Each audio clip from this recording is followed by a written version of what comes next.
Hi guys, and welcome to History That Makes You Sleepy. Tonight we step into a medieval winter evening, where the dark comes early, the air smells of damp wool and wood smoke, and your breath hangs in front of you even though you are technically indoors. Snow presses against the shutters. The floor is hard beneath your feet. Somewhere in the rafters, soot clings like black velvet. And the little fire in the hearth looks less like comfort and more like a nervous suggestion. And yes, gentle reality check, you probably won't survive this with your modern socks, central heating habits, and emotional attachment to hot showers. So, before you get comfortable, take a moment to like the video and subscribe, but only if you genuinely enjoy what I do here. And as always, tell us where you are listening from, and what the local time is where you live. It is always strangely comforting to imagine all these little lights around the world. Now, dim the lights, and let the cold room gather around you. You stand just inside the doorway of a small medieval home, and the first thing you understand is that winter has not been kept outside. It has merely been slowed down. The cottage breathes cold through every seam. It slips under the door, creeps through the thatch, whispers through the shutter gaps, and settles around your ankles like shallow water. There is no neat divide between outdoors and indoors, no sealed room, no invisible machine humming kindly in the wall. Shelter is a bargain, not a victory. The room is low, smoky, and alive with little sounds. The fire clicks in the hearth. A pot mutters over it, thick with something that might become supper if everyone agrees not to be too hopeful. A child coughs once from a pile of bedding near the wall. Someone shifts on a stool. A hen complains from the shadows, because even the animals seem to have opinions about the weather. The air tastes faintly bitter from smoke, sour from damp straw, and warm only in patches, as though heat has been spilled unevenly across the room.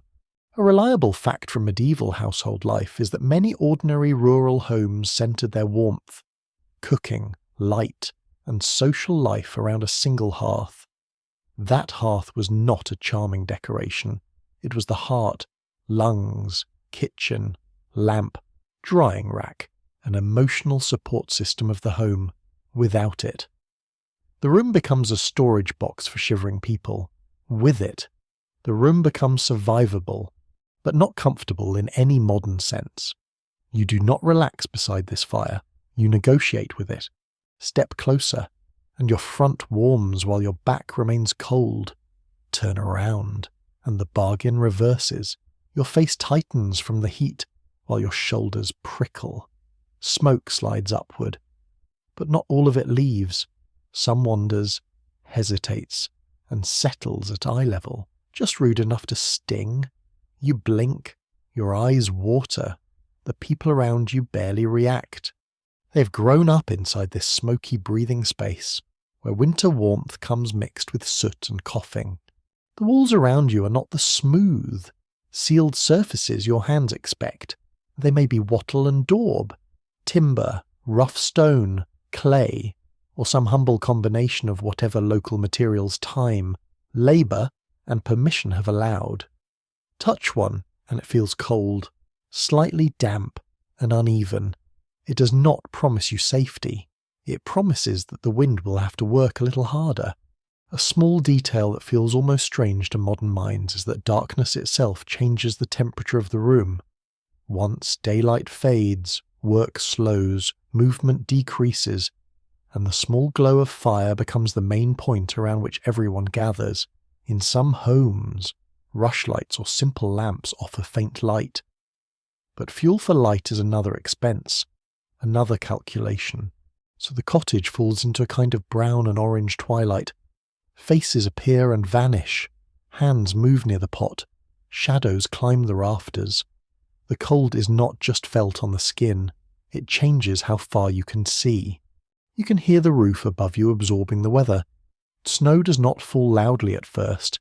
It presses softly, patiently, as if adding weight by thought alone. The thatch holds some of the chill away, but it also traps dampness. If the roof is old, poorly mended, or simply unlucky, A thin drip may begin somewhere in the dark. No dramatic collapse, no theatrical disaster. Just one small drop landing again and again, reminding you that winter has time. And time, in this room, moves differently. A modern winter night might be softened by screens, lamps, kettles, radiators, and the secret confidence that the morning will arrive with the thermostat still obeying you. Here, night is a physical distance you must cross. You do not simply sleep through it. You endure it in layers. You listen to it. You wake inside it. Not every medieval home is the same, of course. A town artisan's house, a peasant cottage, a manor kitchen, a monastery guest chamber, and a stone house in a colder upland region all offer different levels of shelter. Wealth matters. Local building traditions matter. Access to fuel matters. Even the shape of the room matters. Researchers continue to disagree over how warm or cold ordinary interiors typically remained in winter, partly because temperature was rarely written down by people who were too busy surviving it. Archaeology gives clues. Building remains give clues. Written complaints give clues. But the exact feel of a January night inside a poor cottage has to be pieced together carefully, like a pot mended from fragments. Still, your body knows enough. Your fingers ache. Your toes begin to feel distant. The wool around your shoulders helps, but it smells of smoke, rain, sweat, and animal fat. You pull it closer anyway. Pride is not useful in this room. Warmth is useful. Near the hearth, someone pokes the embers with a stick. Sparks lift, glow briefly, then vanish into the soot dark. The movement is gentle but serious. Firewood is not an endless convenience stacked neatly beside a decorative fireplace. Every piece has been cut, gathered, hauled, bought, begged, or assigned through custom and right. A careless blaze is beautiful for 10 minutes and foolish for the rest of the night. So the fire is fed thoughtfully, too little, and the room sinks toward misery. Too much, and tomorrow becomes colder. Here is a peculiar little winter tidbit. In some medieval communities, people use materials for fuel that modern noses would not greet with enthusiasm, including dried dung where wood was scarce or expensive. Imagine, with suitable bedtime calm. Discovering that the difference between freezing and not freezing might involve something a cow left behind months ago. History does enjoy removing our romance one layer at a time. You lower yourself onto a bench or settle near the wall, careful not to steal the warmest place from someone older, younger, ill, or simply more important in the household order. The social map of the room is written in proximity to the hearth. The best spot is not random. Grandparents, infants, sick bodies, nursing mothers, guests of status. Or the person who controls the household may claim warmth first. Everyone else fits around them. Even comfort has rank. The smell deepens as the pot thickens. Pottage, perhaps, or grains softened into something filling enough to quiet the stomach. Steam rises and mingles with smoke. You breathe it in and realize that food, heat, and shelter are not separate categories here. They are one system. The fire cooks the meal warms the body shares heat in the sleeping space. The sleeping space preserves enough strength to gather more fuel tomorrow. Remove one part, and the whole structure trembles. Outside. The wind leans into the door. The latch gives a small wooden sound. Nobody looks surprised. A medieval winter room is full of such reminders. A shutter tapping, a dog turning in straw, a cough hidden badly, a coal collapsing into ash, the tiny hiss of melting snow carried in on someone's boots. These sounds are not background. They are information. They tell you whether the fire is healthy, whether the roof is holding, whether an animal is restless, whether someone is becoming ill. You begin to understand why people did not think of winter as merely a season. It was a test of storage, memory, cooperation, and luck. The cold finds every weakness, but it also reveals every habit that keeps people alive. The older woman who knows how to bank embers under ash is not just doing a chore, she's preserving morning. The child sent to bring in a few sticks is not just helping, he's learning the arithmetic of survival. The man checking the door against the wind is not being fussy. He's guarding the room from one more finger of cold. There is a strange intimacy in it. You know everyone's breathing. You smell every garment. You hear each stomach and cough and muttered complaint. Personal space, that delicate modern flower, has not bloomed here, but neither has loneliness. At least not in the way a warm apartment can sometimes feel lonely. In this room, survival is shared whether you like the company or not. The fire settles lower. Someone decides it is not yet time to add more fuel. That decision feels small, but the cold notices. It moves closer at once. It fills the corners first, then the spaces under benches, then the hollow beneath your knees. You pull your clothing tighter. The smoke thins. The room darkens. Your eyes adjust until faces become soft shapes and the hearth becomes a red. Breathing mouth. You are not comfortable. That is the important truth. But you are inside. You are near other bodies. There is food in the pot, a roof over your head, and enough ember glow to suggest that morning has not been entirely abandoned. For a medieval winter, that is not nothing. It may even be mercy. So you sit very still, listening to the cottage breathe cold around you, and you begin to learn the first rule of surviving without heat. Warmth is not a setting, it is a practice. It is clothing, fire, food, bodies, walls, habits, rank, fuel, prayer, and patience all woven together in the dark, and as the snow continues its soft work outside, you draw your cloak closer and prepare to follow that fragile warmth deeper into the night. You stay near the weak red glow of the hearth. But warmth does not stay with you unless you carry it. That is the next lesson. The room may hold a little heat. The fire may offer a little mercy. But your first real defense against winter is wrapped around your own skin. Clothing becomes your first fire, and unlike the hearth, it cannot be allowed to burn too brightly, fail suddenly, or consume the precious fuel stacked by the wall. It must simply cling, trap, cover, and endure. You look down at yourself and understand that medieval winter clothing is less about fashion and more about layered desperation with seams.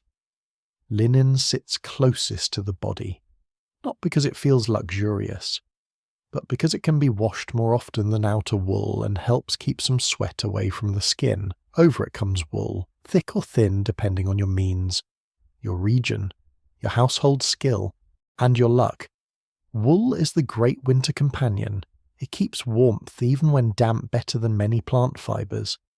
Though let us not pretend it feels like a modern fleece blanket fresh from a dryer. It can itch, it can smell, it can hold smoke so loyally that you may begin to suspect the garment has joined the hearth as a permanent resident. A plain and widely accepted historical fact is that wool was one of the most important textiles in medieval Europe, used across social classes and everything from coarse village cloth to fine dyed fabrics, traded through towns and markets. The difference is quality. A wealthy person may wear soft, well-finished wool with bright colour and careful tailoring. You, in the world of ordinary winter survival, are more likely to know cloth that is practical, patched, heavy, and perhaps a little stiff from damp, smoke, and repeated use. It is not glamorous. It is doing its best, honestly. So are you. You pull the garment closer around your chest. The fabric holds warmth by trapping air. Tiny pockets of it, warmed by the body and protected from the wind. This is not medieval magic. It is simple bodily arithmetic. Keep the warmed air near your skin. Block the moving air outside, and you live with slightly less misery. Let the wind slip in at the neck, wrist, ankle, or hem, and it steals heat like a thief who knows the layout of the house. So you learn to close every gap. A hood covers the head and neck, because the neck is a little gateway of suffering. A cloak wraps around the shoulders, heavy enough to feel almost like another person leaning against you. Hose or leg coverings keep the calves from going numb when you stand near the door. Foot wrappings, stockings, pattens, leather shoes, or whatever your station allows must protect you from the frozen floor and outdoor mud. If you have gloves, you guard them. If you do not, your sleeves become mittens, your hands retreat into your armpits, and every task feels like a personal insult from the universe. The cottage has no patience for exposed skin. A bare wrist against cold air is a message. Bare feet on a winter floor are a sermon. The body answers quickly with pain, then clumsiness, then a strange dullness that is more worrying than pain. You begin to move in careful ways, keeping elbows tucked, shoulders rounded, chin lowered. Medieval posture in winter may not always look noble. Sometimes it looks like a person trying to become a small wall-covered hill. Near the hearth, someone shakes out a cloak, and a faint cloud of ash and old straw rises. It smells of sheep, smoke, damp weather, and work. In the corner, a child is being wrapped more carefully than patiently. Children wriggle out of warmth with the dedication of tiny fools, and medieval parents, one suspects, spent many winter evenings restoring layers to bodies that kept trying to escape them. A grandparent mutters advice. Someone laughs softly. The fire settles lower. The cloak goes around the child again. There is a curious little detail from clothing history that may make you smile in the dark. People sometimes slept in garments they had worn during the day, not because they were lazy, but because undressing in a freezing room was a terrible idea unless you had a very good reason and a much better blanket. Modern bedtime routines like changing into clean pajamas, washing your face with warm water, and complaining that the room is a bit chilly at 20 degrees would seem, from this bench, almost suspiciously royal. You do not simply get dressed once. You manage clothing all day and all night. Wet hems must be lifted. Sleeves must be kept from flame. A hood must be tightened before stepping outside. A cloak must be opened near strong heat or you sweat. And sweat is dangerous once you move away from the fire. Dampness turns the body against itself. If clothing grows wet, it steals warmth. If it dries too close to flame, it may scorch. If it never dries at all, it becomes a cold, sour burden. Scholars continue to debate how often ordinary medieval people could fully wash or replace their winter garments, especially among poorer households. Because written records usually preserve the concerns of institutions, estates, courts, and wealthier families better than the everyday laundry troubles of cold villagers. What is clear is that clothing was valuable. Cloth took labour. Wool had to be shorn, cleaned, spun, woven, finished, cut, sewn, and repaired. A garment was not something casually discarded because it smelled a little like an entire barn had emotional problems. You see repair everywhere. A patched elbow, a mended seam, a hood whose edge has been reinforced, a cloak that once belonged to someone larger. Clothing travels through families, changing owners, purposes, and dignity. A worn-out garment becomes bedding. A torn piece becomes a wrapping. A scrap becomes padding in a shoe. Nothing warm is wasted. Even rags have a winter career. You shift closer to the wall and feel cold rising from below, so you fold the cloak under your thighs. It helps. Not enough, but enough counts. In this world, comfort often comes in fractions. One more layer, one dry sock, one hood pulled tighter, one bit of straw between you and the floor, one body beside you, one sleeve drawn over the hand while you wait for the pot to finish. Survival is made of these tiny improvements, all added together like quiet prayers. A woman near the hearth loosens her outer wrap for a moment as steam from the pot warms her face. The red light catches the weave of her sleeve. You can see the labour in it, the uneven thread, the small imperfections that make it human. Someone made that cloth by touch, rhythm, and patience. Someone spun in dim light. Someone repaired it after a tear. Someone decided it still had another winter left in it. Medieval warmth is not bought in a single moment. It is accumulated through months of work. And yes, there are fashions even in all this cold. People still care how things look. A hood can be shaped, a belt arranged, a cloak clasp chosen, a colour admired. Humans do not stop being vain just because their toes are numb, but in deep winter, beauty must cooperate with function. A handsome cloak that lets the wind pour down your back is merely decorative betrayal. The fire lowers again, and the room darkens into soft brown shadow. You draw your hood forward. The edge frames your vision, narrowing the world to embers, hands, knees, and the faint glow of the cooking pot. The wool scratches your chin. The linen beneath has cooled where it touched the air. Your feet are not warm, but they are less cold than before. That is victory enough for now. You begin to understand that clothing in this winter is not an outfit. It is architecture for the body. It creates a small room around your skin, a private cottage made of fibre, grease, smoke, and repair. It moves when you move. It sleeps when you sleep. It carries yesterday's hearth into tonight's darkness. And as the wind worries at the door again, you pull that rough, smoky warmth closer, grateful for every thread that stands between you and the patient cold. The cloak holds a little of your body's warmth, but your eyes keep returning to the hearth. Of course they do. Every person in the room watches it without seeming to watch it. The way sailors watch the sea, the fire is small, low, and carefully managed, yet it rules everything. It decides when supper becomes food instead of hope. It decides where people sit, when hands can thaw, when damp cloth may be eased toward dryness, and whether morning begins with embers or with trouble. You shift closer, and again the heat touches only one side of you. Your shins warm first, your knees follow, your face tightens in the glow, while your back remains as cold as a church wall. This is the strange geometry of medieval warmth. It does not fill the room evenly.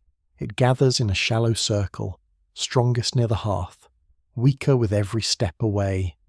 The corners belong to winter. The rafters belong to smoke. The doorway belongs to betrayal. The hearth itself is not always a grand stone fireplace. In many humbler homes, it may be an open fire on a prepared patch of floor, sometimes with a smoke hole above or with smoke finding its way through roof, and gaps by stubborn habit rather than elegant design. A basic and well-established historical fact is that the hearth served as the centre of cooking, heating, lighting, and domestic work in many medieval households. It was less an appliance than a household member, temperamental, hungry, useful, and mildly dangerous. Someone crouches beside it and nudges a piece of wood inward. Not too much, never too much. Firewood is time turned into flame. It has been chopped or gathered, carried over mud, stacked under cover if the household is lucky, and guarded from damp like a treasure without shine. Each stick has a future assigned to it. Tonight's flame, tomorrow morning's rekindling, next week's storm. This sick child's fever night. To waste wood is to spend warmth before winter has finished billing you. You smell resin in one piece, damp earth in another. Some wood hisses as it burns, moisture escaping in faint complaints. A good dry log gives steady heat. Damp fuel smokes and sulks. Tiny sparks spit outward, bright for one breath, then gone. You understand why the hearth must be watched.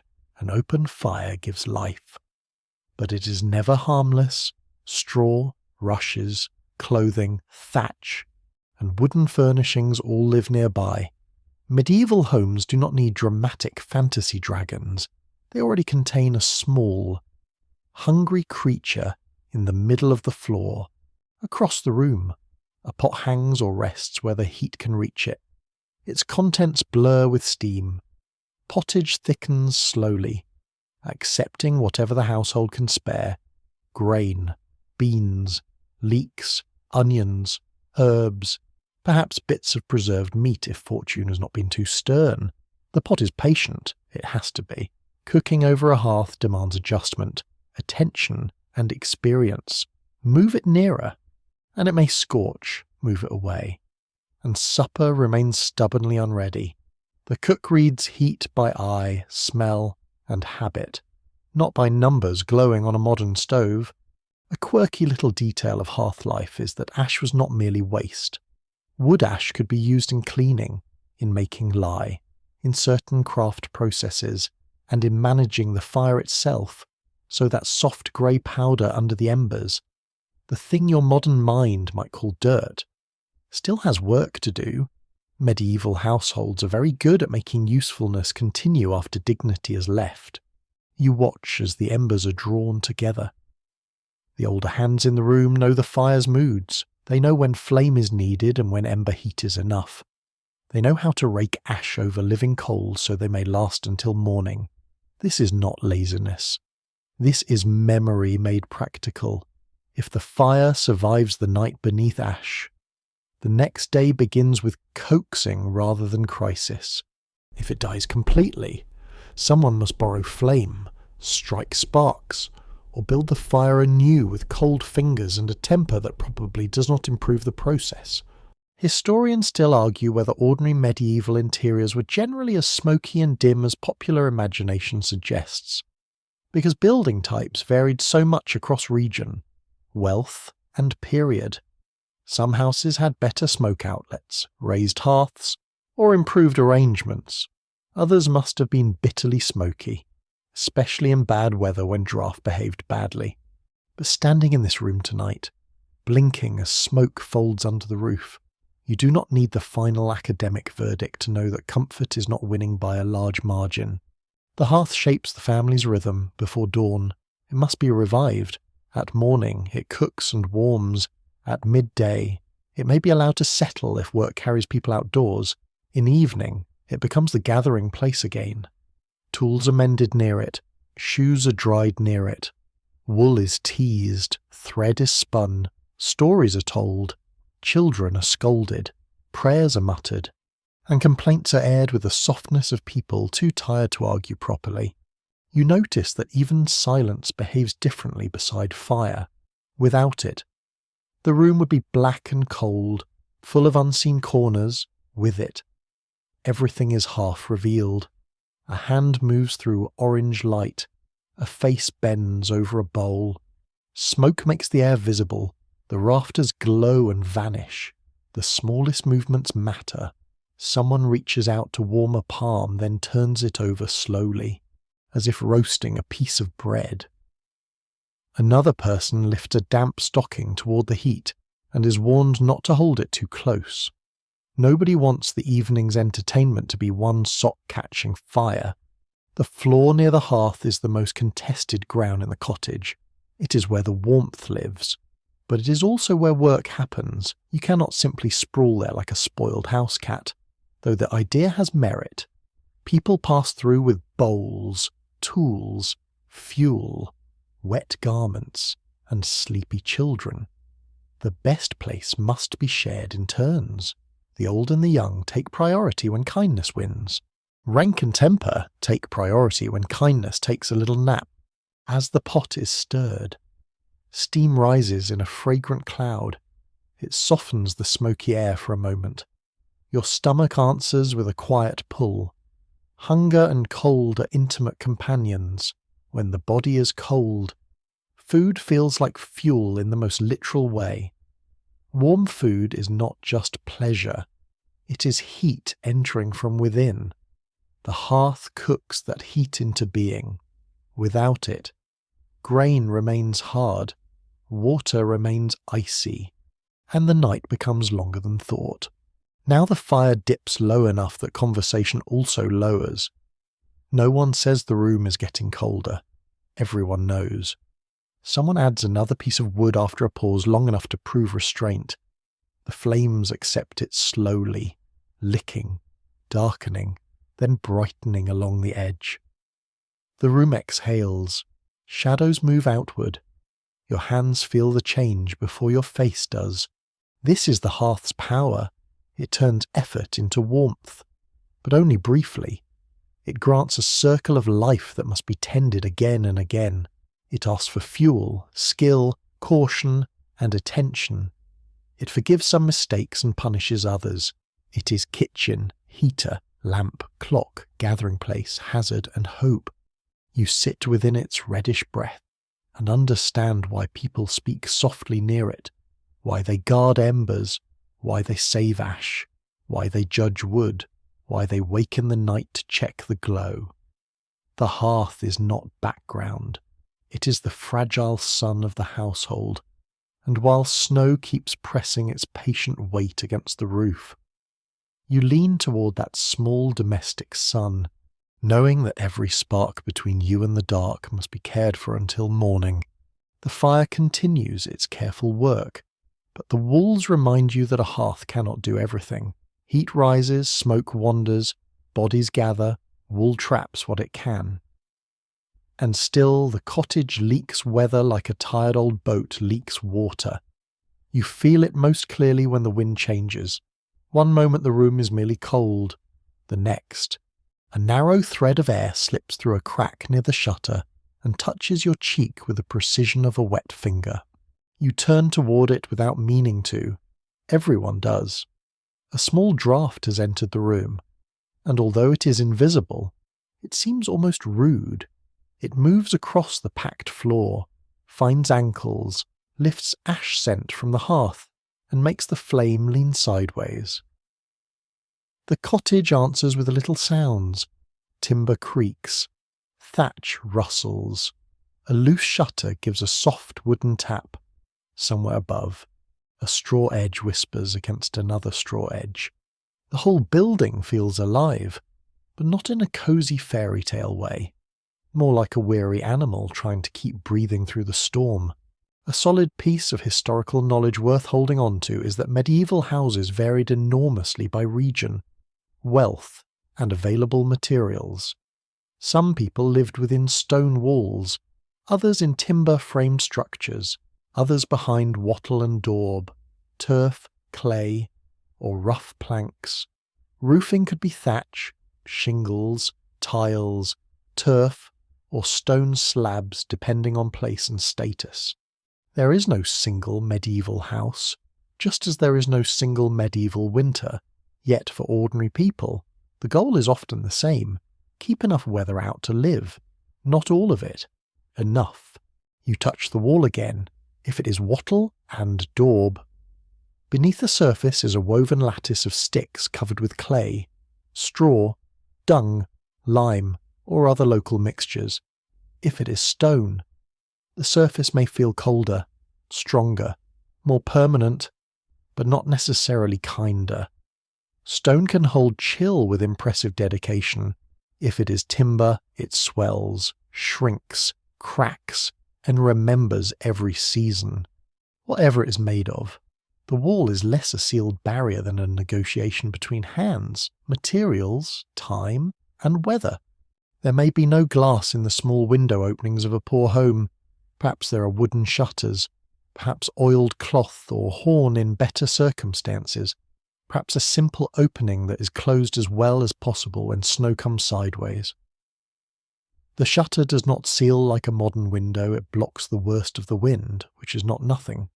But the cold keeps finding ways to write itself into the room, around the edge, through the hinge gap, beneath the sill. The air arrives. A curious little household detail appears in the way people fight these leaks. Cloth, straw, moss, clay, spare boards, bundled rushes, or anything vaguely useful may be pushed into cracks. A gap is not just noticed, it is stuffed, patched, muttered at, and watched. In some places, Winter preparation includes repairing walls and roofing before the worst cold arrives, because a missing patch of thatch in November can become a family crisis in January. The modern solution is a contractor and perhaps several unhappy emails.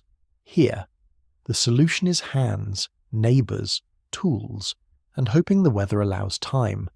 The roof draws your attention next. It is above you, close and dark, holding back a white weight that keeps gathering. Thatch can be a good insulator when well made and well kept, but it is also organic, vulnerable, and hungry for maintenance. Water must be shed, wind must be resisted. Birds, mice, rot, and age all have opinions. Under snow, the roof seems to lower psychologically. Even if it does not move, you hear the muffled world above it, snow against straw, wind across the ridge, a faint shift, then stillness. Experts have not settled every question about how well different medieval building forms performed in winter, especially because surviving evidence often favours stronger or wealthier structures, while humbler buildings vanish into the soil. Experimental archaeology, surviving vernacular buildings, estate records, and household accounts each offer pieces of the picture, but none gives you a perfect thermometer reading from one poor family's room during a bitter night in 1320. Still, your skin supplies a kind of evidence. A draft under the door is not theoretical. Someone lays a rolled piece of fabric along the threshold. It helps at once, though only a little. Again, enough matters. The cold does not disappear. It has to step over the bundle now. That small victory changes the room's feeling. The flame steadies. The child by the bedding stops curling quite so tightly. You realise that medieval shelter is often made of dozens of small corrections. A peg tightened, a crack smeared, a shutter wedged, a mat laid down, a bench moved away from the wall, a sleeping place chosen because the wind does not find it as quickly. The floor itself is part of the struggle. Packed earth, clay, flagstone, timber boards, or rush-covered surfaces all carry cold differently. If you kneel, the chill rises through your bones. If there are rushes or straw, they soften the floor and help create a layer between feet and earth. But they also gather dirt, smell, insects, and damp. Nothing is free. Comfort brings maintenance. Warmth brings smoke. Straw brings softness and possibly visitors with too many legs. You hear one of those visitors move in the wall or roof, a tiny scrape. Then silence. Nobody reacts much in a winter cottage. Humans are not the only creatures seeking shelter. Mice understand insulation. Birds understand gaps. Insects understand bedding. A house is a shared ecosystem, whether the human occupants approve or not. Medieval domestic life contains more rustling than a modern apartment lease would prefer. The wind pushes harder, and the shutter answers with a sharper knock. Someone rises, crosses the room, and sets a wedge more firmly into place. The person moves carefully, because the warm circle around the hearth does not extend all the way to the wall. Each step away from the fire is a descent into colder air. You can almost see the body brace against it. Shoulders lift, head lowers. Breath shows more clearly near the window. The wedge is pressed in. The tapping quiets. This is how the structure teaches behaviour. People gather where the house performs best. They avoid the wet corner. They do not sleep under the drip. They store grain where mice are less bold and damp less cruel. They place bedding away from draughts when they can.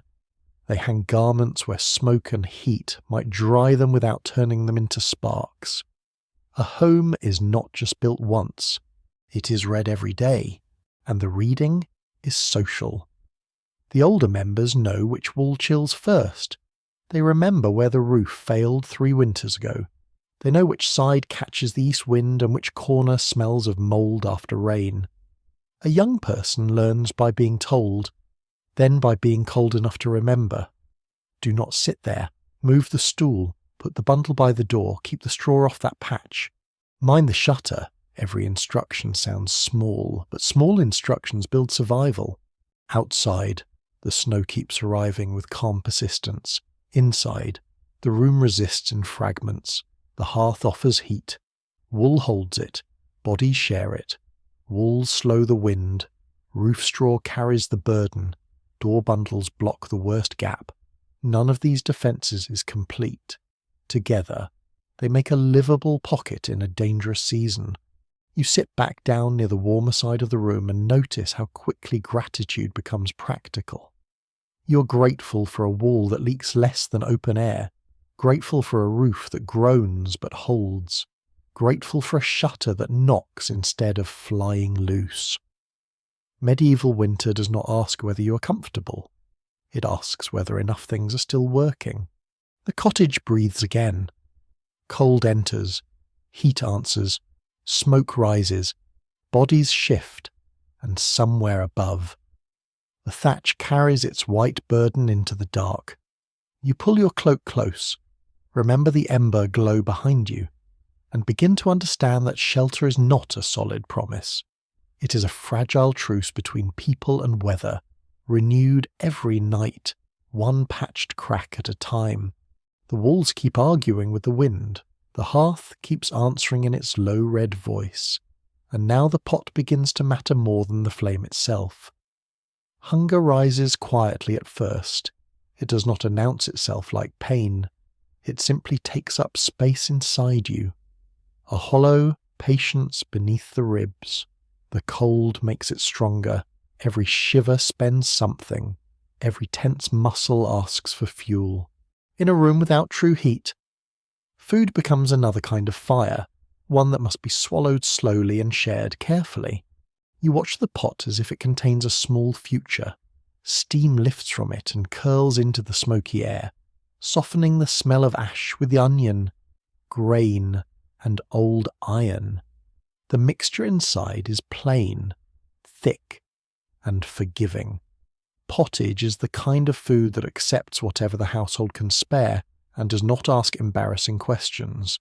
Peas, beans, oats, barley, leeks, cabbage, herbs, scraps of meat, a bone used more for memory than generosity. It simmers until separate things become one warm thing, and in winter, that is a kind of mercy. One dependable fact about medieval rural life is that most ordinary people relied heavily on bread, ale, pottage, grains, legumes, and seasonal or preserved foods rather than the constant fresh variety many modern kitchens expect. Fresh meat every day is not your world here. Fresh fruit in deep winter is not waiting politely in a bowl. The cold season belongs to what has been stored, dried, salted, smoked, brewed, pickled, milled, or hidden away from mice with varying degrees of success. A bowl is handed to you. It warms your palms before it warms your stomach. That first contact is almost as valuable as the meal. The bowl is rough. The surface warm in places, hotter near the rim. You breathe over it. The steam dampens your face. Your eyes close for a moment because the body, wise little animal that it is, understands before the mind does. Warm food means you have not yet lost the day. You taste grain first, then vegetable sweetness, then smoke. Everything in the room seems faintly smoked, including you. So supper naturally joins the local atmosphere. There may be a little salt if the household has it. Salt matters. It preserves food, sharpens taste, and reminds you that trade and money touch even the humblest bowl. Without it, winter food can become soft, grey, and monotonous. The sort of meal that keeps you alive while making no promises about joy. Still, you eat. You eat slowly because there is not enough for foolish speed. Others eat with you, each person aware of the pot, the ladle, the number of mouths, and the weeks still ahead. Winter turns every store into a question. How much grain remains? How long until the next milling? How many animals can be fed? Which ones must be kept alive for spring? Which ones have already become salted meat hanging in the dark? Medieval hunger is not always dramatic. Often it is measured, repeated, managed, and quietly feared. There is a small, odd corner of food history that deserves a gentle smile. Medieval people sometimes drank low-strength ale as part of everyday diet, including in households where water quality was uncertain or simply less trusted. This does not mean everyone was cheerfully drunk all day. Despite the popular joke, much everyday ale could be weak, nourishing, and safer than some water sources. So your winter supper may include a drink that feels both practical and comforting, a little grain warmth in liquid form. Medieval life occasionally offers kindness, then immediately makes you carry firewood again. The bread beside your bowl is coarse and dense, with a crust that asks your teeth for commitment. If it is made from rye, barley, maslin, or mixed grains, it may be darker and heavier than fine white bread enjoyed by wealthier households. The loaf may be several days old. You soften it in the pottage and pretend this was always the plan. The bread fills the stomach. And filling the stomach is half the battle. Taste matters. Yes, but not freezing matters more. Food also divides people. A lord's table in winter may offer spiced wine, better bread, preserved fruits, roasted meats, and imported luxuries that seem almost theatrical from this cottage. A monastery might manage stores with disciplined record-keeping and access to gardens, fish ponds, rents, and gifts. A poor household must watch its supplies with a tighter face. Status is edible. You can taste rank in flour, fat, spice, meat, and portion size. Some historians now question older assumptions about medieval diets being universally miserable, pointing out that diet varied widely by region, class, season, and local economy. In some places and periods, ordinary people ate surprisingly hearty meals when harvests were good and access to common resources remained strong. Others remind us that famine, bad weather, war, rents, taxes, disease among animals, and failed storage could turn winter into a slow narrowing of choices. The truth sits somewhere in the pot before you, warm but not abundant, plain but life-keeping. You scrape the bowl carefully, nothing is wasted. A smear of pottage left behind is not charming rustic authenticity. It is food someone worked for. Grain had to be sown, weeded, harvested, threshed, stored, milled, carried, and cooked. Beans had to dry without moulding. Onions had to last. Fuel had to heat the pot. Labour is inside every spoonful when you eat. You're consuming a whole year's chain of effort, and winter teaches you not to do that casually. Around the room, the meal changes people, shoulders lower, voices soften. A child becomes sleepy with sudden seriousness. An older man coughs, then wipes his bowl clean with bread. Someone makes a small joke about the pot being thinner than last year's, and everyone laughs just enough. Some jokes are only safe if you do not examine them too hard. The warmth moves inward. It does not reach your toes, not yet, but it steadies the heart. The smell of preserved meat hangs faintly from a beam or storage corner. Smoky and salty, half food and half insurance. To kill an animal in winter is not merely a meal choice. It may be a planned response to feed shortages. Keeping livestock alive requires hay, grain, shelter, and luck. Slaughter gives meat but removes future milk, wool, labour, breeding, or eggs depending on the animal. Nothing is simple. Even dinner has consequences that stretch into spring. Outside, the fields sleep under frost. No green growth waits to be picked. The garden is bare, or nearly so. Roots may be stored in clamps or pits. Apples, if any remain, are wrinkling. Cheese hardens. Ale turns in barrels. Flour must be guarded from damp. The household lives not from the land as it is tonight, but from the land as it was months ago, when hands worked under warmer skies and tried to imagine this darkness. You lift the bowl again, taking the last warmth from it through your fingers. The hearth has cooked the food. The food has warmed the body, and the body will soon add its little heat to the bedding. The bench, the shared room, the system continues. Nothing in it is generous, but much in it is clever. As the pot is covered and set aside, the room loses one of its bright purposes. Supper is done, the cold remains, yet you feel slightly more anchored now, weighted by grain and steam, held for a while against the dark. You understand that medieval winter survival is not only about resisting cold from the outside, it is about feeding the small furnace inside you, one humble bowl at a time, and hoping the stores hold until the world softens again, after the bowls are scraped clean and the last steam fades from the pot. The room begins to change its purpose. It is still a kitchen, still a workplace, still a smoky little shelter against the snow. But slowly it becomes a sleeping place, not a bedroom in the modern sense, not a private chamber with a door, a lamp, a mattress chosen after reading too many reviews, and a dramatic number of pillows. This is a room where bodies must fit around warmth. Tools, animals, rank, age, damp clothing, stored food, and the stubborn fact that night is long. You watch people begin the quiet rearrangement. A bench is shifted closer to the wall, bedding is shaken out, though not too vigorously, because nobody wants to discover exactly what has been living in it. A child is guided toward a safer, warmer place. Someone checks the fire again, not to make it bright, but to make sure it can be banked properly later. The whole household seems to move with sleepy efficiency, as if each person has performed this little winter dance so many times that thought is barely needed. A well-established feature of ordinary medieval life is that many people shared sleeping spaces, and often shared beds or bedding, especially in poorer households where rooms, fuel, furniture, and textiles were limited.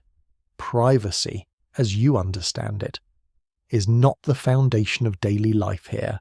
Warmth, safety, and practicality come first. A bed is not only a place to rest, it's a heated zone created by straw, cloth, wool, and human breath. The more bodies beneath the coverings, the more warmth collects. Modern personal space looks rather delicate when the floor is cold enough to make your bones complain. You lie down where you are told. Because the room has an order. The best sleeping place is rarely chosen by whim, near enough to the hearth to benefit from its remaining heat, but not so near that sparks become a problem, away from the worst draught by the door, not under the drip in the roof, not beside the wall that sweats after snow, not where a restless animal may step on you, which is the sort of historical authenticity most people would prefer to admire from a distance. The bedding may be a straw mattress, a sack filled with chaff, wool blankets, skins, cloaks, or layered garments. If the household is poor, you may sleep partly dressed, perhaps almost fully dressed, because removing warm layers in a freezing room is a bold choice and not in the clever way. The linen beneath your outer clothing may be stale from the day. The wool smells of smoke, sweat, sheep, and damp earth. You decide, with impressive speed, that smell is less important than warmth. Congratulations, medieval winter has adjusted your standards. A small oddity from sleeping history is that bed sharing did not always carry the same assumptions modern people might bring to it. Travellers, servants, siblings, apprentices, and household members could share beds for warmth, economy, or necessity. In inns, sharing a bed with a stranger might be normal enough to be annoying rather than shocking. Imagine checking in after a cold road journey and discovering your reward is half a mattress and someone else is snoring. History can be cosy, but it's rarely spacious. You settle into the straw and feel it crackle beneath you. It is not silent bedding. It whispers each time you move. Some of it pokes through the covering. Some of it smells sweet. Some of it smells less sweet. The body adjusts one complaint at a time. Your hip finds the hard place beneath the straw. Your shoulder searches for a hollow. Your knees curl toward your chest because that shape keeps heat close. Around you, other bodies make the same small negotiations. There is a warmth that comes only from proximity. At first it feels awkward, then it feels necessary. A child presses against an older sibling. A grandmother's breathing settles into a faint rasp. Someone's feet are cold enough to be considered a social offence. A quiet grumble follows, then a sleepy apology, then the shifting of blankets. The room becomes a low landscape of covered shapes. No one is truly alone, even solitude must share the bedding. Researchers still discuss how sleeping arrangements differed across class, gender, age and region. Because legal records, household accounts, literary scenes, and archaeological evidence each reveal only part of the picture. Wealthier households might have curtained beds, separate chambers, and finer bedding, while poorer families often compress sleep into fewer spaces. But exact night-by-night practice is harder to recover. Who slept where during the worst storm? Which child was moved closer to the fire? Which servant got the thin blanket? The records rarely pause to tell us, which is inconsiderate of them, frankly. Yet the logic of the room is clear enough. Heat is communal. The fire gives less as the night deepens, so bodies take over. Breath warms the pocket beneath the covers. A shared cloak traps air. Straw lifts you from the cold floor. Animals nearby add their own heat, whether invited into the sleeping area or merely separated by a flimsy partition. A dog circles 3 times and drops with a sigh that suggests he too has opinions about medieval architecture. You hear the animals more clearly now. Their cow shifts in an attached byre or close shelter. Chickens mutter in half-sleep. A pig snorts once, then settles. Their presence is not romantic. They smell. They attract pests. They make noise, but they are wealth, food, labour, eggs, milk, manure, wool, and future survival. In some homes, sharing warmth with animals is part of the winter strategy, directly or indirectly. The line between human domestic space and animal shelter can be far softer than modern noses would prefer. The fire dims further. A red glow remains under the ash. Someone murmurs a prayer. Someone else answers. The sound is small, almost swallowed by wool and darkness. You lie with your face turned toward the room, watching shadows loosen their edges. The rafters vanish first, then the far wall, then the shapes of tools and baskets. Finally, only the ember heart remains, breathing red through grey. Your own body begins to build a little climate beneath the coverings. At first your feet ache with cold, then they sting, then, slowly, they become less angry. You tuck them near another warm body without asking too directly. Manners are fine things, but frost has a way of simplifying etiquette. Your hands disappear into your sleeves. Your chin sinks into the rough edge of wool. The smell of smoke in the fabric becomes strangely comforting, as if the hearth has followed you into sleep. There is no clean silence. The room breathes through many lungs, a cough, a sigh, straw moving, a child dreaming, a log collapsing softly in the hearth, wind at the shutter, a mouse somewhere above, conducting secret business. These sounds layer together until they become a kind of lullaby. Not pretty exactly, but steady. They tell you the household is still alive. The roof still holds. The fire has not escaped. The animals have not panicked. The night continues, and so do you. Sleeping beside other bodies is not merely a lack of privacy. It is a technology of survival, made from flesh, cloth, habit, and trust. You feel that now as warmth slowly gathers under the shared coverings. The cottage still leaks cold. The walls still mutter. The floor still waits below like stone, but in this small human pile. With smoky wool around your shoulders and someone breathing steadily beside you. Winter is held back for a few more hours. The shared warmth gathers slowly, and for a while the room sinks into something close to sleep. Not deep sleep, not the generous kind that carries you cleanly to morning, but a thinner medieval sleep, woven through with sound, cold, smoke, and the knowledge that the fire still needs minding. You lie beneath wool and cloak, knees drawn up, breath warming a little hollow near your face. Around you, the household becomes quieter, but never silent. Night in this cottage is not an empty space. It is full of small witnesses. At first, you hear the familiar things: straw crackling beneath a shifting shoulder, a child sighing in a dream, a dog licking its paw with unnecessary confidence, the faint chewing sound of an animal somewhere nearby. Because apparently even darkness cannot stop livestock from having business. Outside, wind moves against the wall, and pauses, then returns. It does not roar now, it presses. The whole cottage listens with you. Then you wake more fully. You do not know how long you've slept. Time has loosened in the dark, the embers still glow under ash. But the room is colder. The human pile beneath the coverings has become a little island, and beyond it the floor, walls, and air have all drifted deeper into winter. Your nose is cold, your ears are cold. One foot has escaped the blanket and is making a formal complaint. A familiar piece of medieval life is the pattern often called first sleep and second sleep, described in various early modern records and discussed in relation to earlier habits as well. People in societies without bright artificial lighting sometimes slept in two main blocks. Waking for a quiet interval in the middle of the night. You may not have a clock here, but your body knows the feeling. Sleep has opened, and you find yourself lying in the dark between one shore and another. You listen. This waking interval is not necessarily panic. It can be ordinary.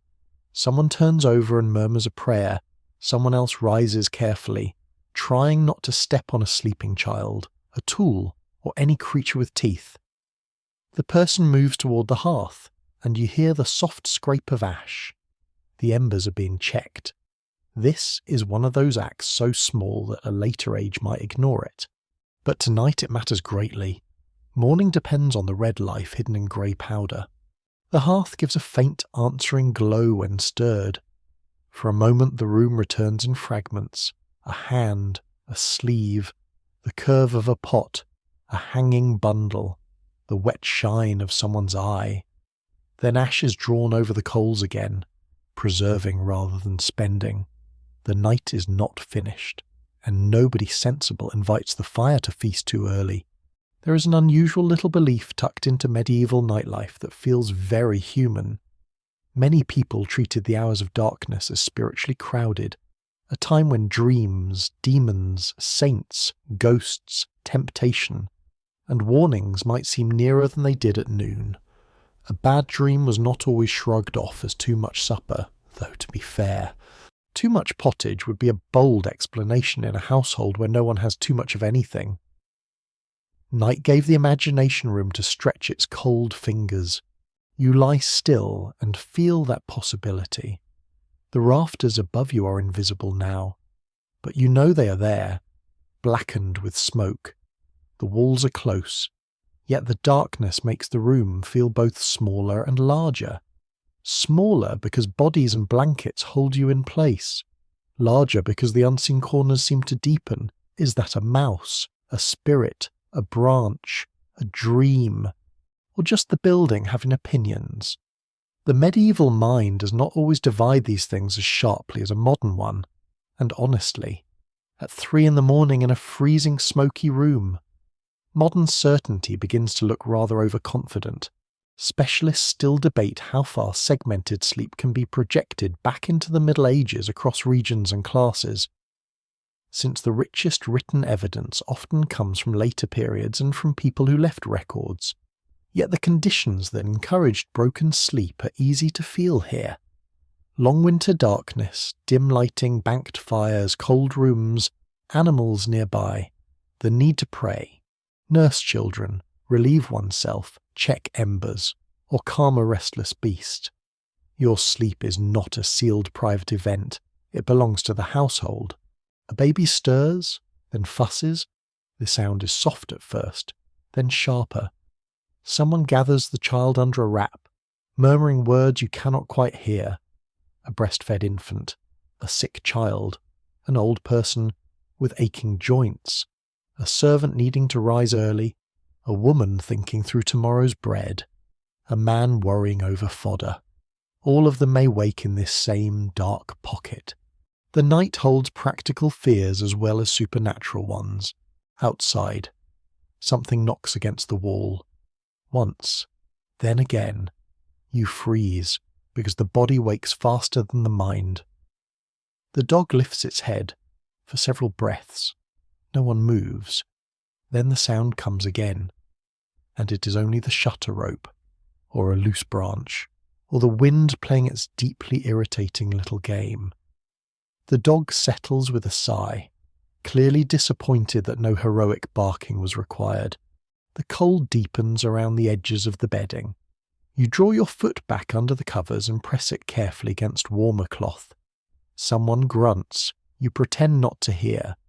This is diplomacy at its most ancient. The breath of the sleeping household rises and falls around you. You smell wool, smoke, straw, skin, and the faint sour trace of damp clothing. It is not pleasant exactly. But it is known. Known smells are calmer than unknown sounds. You may whisper a prayer in this interval. Many would. The words need not be dramatic. They may be as simple as asking protection until morning, asking mercy for the sick, asking that the roof hold, asking that the animals remain alive, asking that the flowers stretch a little longer. Medieval prayer is not separate from survival. It sits beside the hearth, sleeps under the cloak, waits in the cold with everyone else. Somewhere beyond the cottage, church bells may mark a religious hour if you live close enough to hear them, and the weather permits, in a monastery. The night would be structured by offices and liturgical waking, with bodies rising from beds to chant in cold stone spaces. In your cottage, the waking is less formal but no less real. The night has its own duties. Check the coals, comfort the child. Listen for weather, turn the blanket, endure the cold, return to sleep if sleep is kind enough to return. The embers fade back into their hidden glow. The person at the hearth lies down again. The child quiets. The wind softens. Nothing has changed in any grand way. Yet the room feels steadier. You have crossed one of the night's dark bridges. The cold is still here, but it has not won. The roof still holds. The animals still breathe. The fire still lives below ash. Your eyes close again, this second sleep. When it comes, feels heavier, pulled down by warmth shared under wool, by the rhythm of other lungs, by the knowledge that someone has checked the small red heart of the house. You drift not into comfort, exactly, but into trust. Trust in ash, cloth, bodies, habit, and the slow turning of the winter night toward morning. You drift back from second sleep not because anything dramatic happens, but because the air itself has become hard to ignore. Smoke has thickened beneath the roof. It hangs in layers, darker above, thinner near the bedding, always moving a little as drafts tug at it and the hearth breathes below. Your eyes open to a sting that feels familiar by now, though familiarity does not make it pleasant. They water, you blink, the world blurs, then clears into red ember glow and shadow. The room smells different at this hour. Supper no longer leads the air, now it is ash, soot, damp wool, old straw, sleeping bodies, and the sour edge of a fire that has been held low too long. The smoke is not a single smell, it has moods. Fresh wood smoke can feel almost sweet. Damp fuel gives off a sharper, sulking scent, peat, brush, or inferior fuel may bring heavier odours that cling to hair, cloth, rafters, and memory. You inhale shallowly, then decide shallow breathing is not much of a plan either. One plain fact of medieval domestic life is that many homes used open hearths, and smoke control depended heavily on building design, roof structure, vents, shutters, weather, and later improvements such as chimneys. In poorer or older arrangements, smoke might escape through the thatch, a roof opening, a louver, or simply through gaps it discovered with more creativity than anyone wished. The result could be an interior that warmed and poisoned gently at the same time. Comfort, as usual, arrives holding a bill. You sit up slightly. Bad idea. Higher air is worse. The smoke collects above you like a low, invisible ceiling with opinions. Your eyes sting more sharply. You lower yourself again and understand why people near open hearths often lived closer to the floor in the cold months. Not only for warmth, but because the breathable layer could be lower. The cottage has levels, not like a grand house, but like a pond. Heat rises, smoke gathers, cold lies along the floor. You must choose your discomfort by height. The rafters above are black with years of soot. They look almost polished in the ember glow, dark beams holding a history of fires.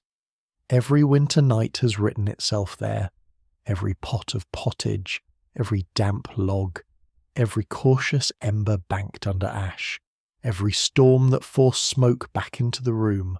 All have left their mark. Touch those beams and your hand would come away black. History is sometimes not found in manuscripts, but in grime that refuses to leave. There is a peculiar household advantage hidden in that soot-dark world. Smoke could help preserve hanging foods and discourage some pests in roof spaces and stored materials, though it also damaged lungs, eyes, cloth, and comfort. So the same smoky air that makes you cough may also be part of how meat, fish, herbs, or materials survive longer in certain settings. Medieval life enjoys these uncomfortable bargains. The thing that harms you a little may protect your supper a little. Thank you, history, very balanced of you. Someone near the hearth coughs. A dry sound quickly muffled. Another sleeper turns away from the smoke, pulling a cloak over the nose. A child mutters, half asleep. The dog rises, circles, and lies down in a slightly different patch of air, proving that even animals understand household ventilation better than some landlords. The fire is still banked, but not dead. Under ash, embers glow faintly. If they are left too smothered, they may fail. If uncovered too much, they spend themselves. If fed with damp fuel, smoke thickens. Someone must know the balance. You hear an older person shift and breathe carefully before reaching toward the hearth with a stick. Ash scrapes. A small red place brightens. A thin thread of smoke lifts, turns, and begins its lazy climb toward the roof. Researchers continue to examine how severe indoor smoke exposure was for different medieval communities, because evidence varies by house type, fuel, climate, occupation, and social status. Skeletal remains, soot deposits, household accounts, building archaeology, and later comparisons all offer partial clues. What they do not offer is your exact burning eye at this exact dark hour. But your body records the answer plainly enough. The fire keeps you alive, and the air makes sure you do not get smug about it.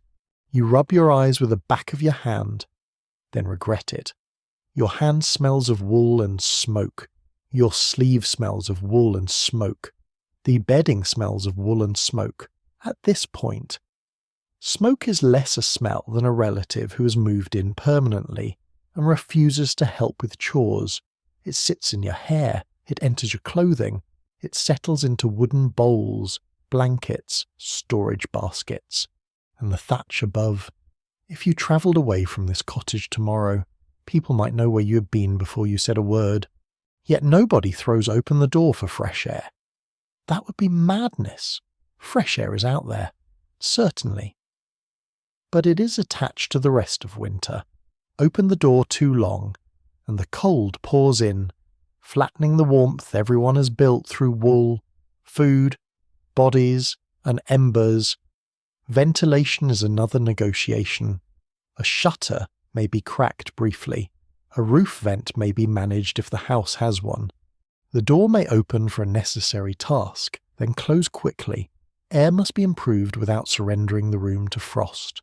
The smoke also changes sight. It softens edges. It turns the ember glow hazy. It makes the far wall less certain. A person crossing the room seems to move through water. The shadows are not sharp black shapes now, but brown layers sliding over each other. In a sleepy state, this can be almost beautiful, though beauty is easier to admire when your eyes are not watering like a tragic poem. Your throat feels rough. You swallow. The taste is bitter, dusty, faintly warm. You imagine a lifetime of this air, night after night, winter after winter, with cooking, heating, drying, and living all happening around the same smoky centre. It becomes clear that surviving cold is not the same as living safely. Medieval households made choices within limits, not within ideals. The hearth may reduce the danger of freezing while increasing the burden on lungs and eyes. The question is not whether the system is healthy. The question is whether there is another system available tonight. The answer, for most ordinary people, is no. So the room accepts smoke as part of winter. It blinks through it, coughs through it, sleeps beneath it, reads its thickness by smell and eye. The older hands know when the fire is smoking badly, when fuel is too damp, when a draught is wrong, when the roof opening is not drawing as it should. Skill is hidden inside discomfort. People learn to manage what they cannot remove. The ember is covered again. The small flare fades. Smoke thins slightly, or perhaps you only grow used to it. You lower your head back to the bedding. Eyes damp, throat rough, face turned toward the cleanest pocket of air you can find. Around you, the household settles once more into its breathing. And there, in the dimness, you understand another quiet truth of this winter world. Heat is never pure. It comes with ash, soot, stinging eyes, black rafters, coughing, and the stubborn smell of survival. The fire saves the room, but leaves its shadow on every surface, including you. The smoke settles into the rafters again, and as your eyes adjust to the gentler dark, the animals become more present. They've been there all along, breathing, shifting, smelling, listening in their own patient ways. But now, in the coldest part of the night, you notice how much of winter survival depends on creatures who do not care about human comfort, human dignity, or whether the room already smells complicated enough. A cow shifts somewhere close by, perhaps in an attached byre, perhaps just beyond a partition, perhaps in a shelter that shares some warmth with the human dwelling. The sound is heavy and slow. Hoof against packed floor, hide brushing wood, breath steaming in the dark. A pig snorts with blunt confidence. Chickens rustle and complain softly from their roost. A dog sighs near the bedding as if he has personally carried the emotional burden of the household all evening. The room is not only a human refuge, it is part of a wider winter arrangement, made of people, beasts, fodder, straw, dung, milk, eggs, wool, noise, and heat.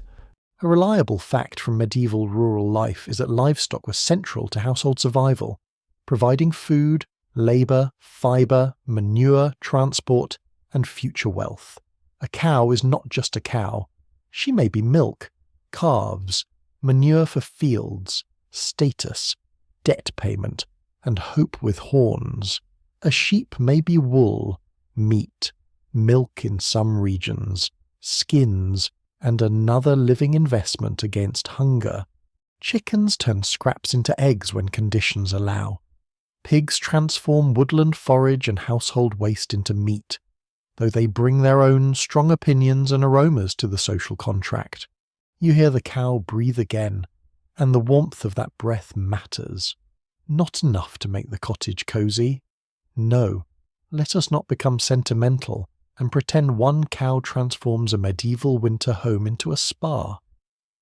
But animals produce heat. Their bodies warm the spaces around them. Their bedding traps that warmth. Their presence near the dwelling may soften the worst cold in adjoining areas.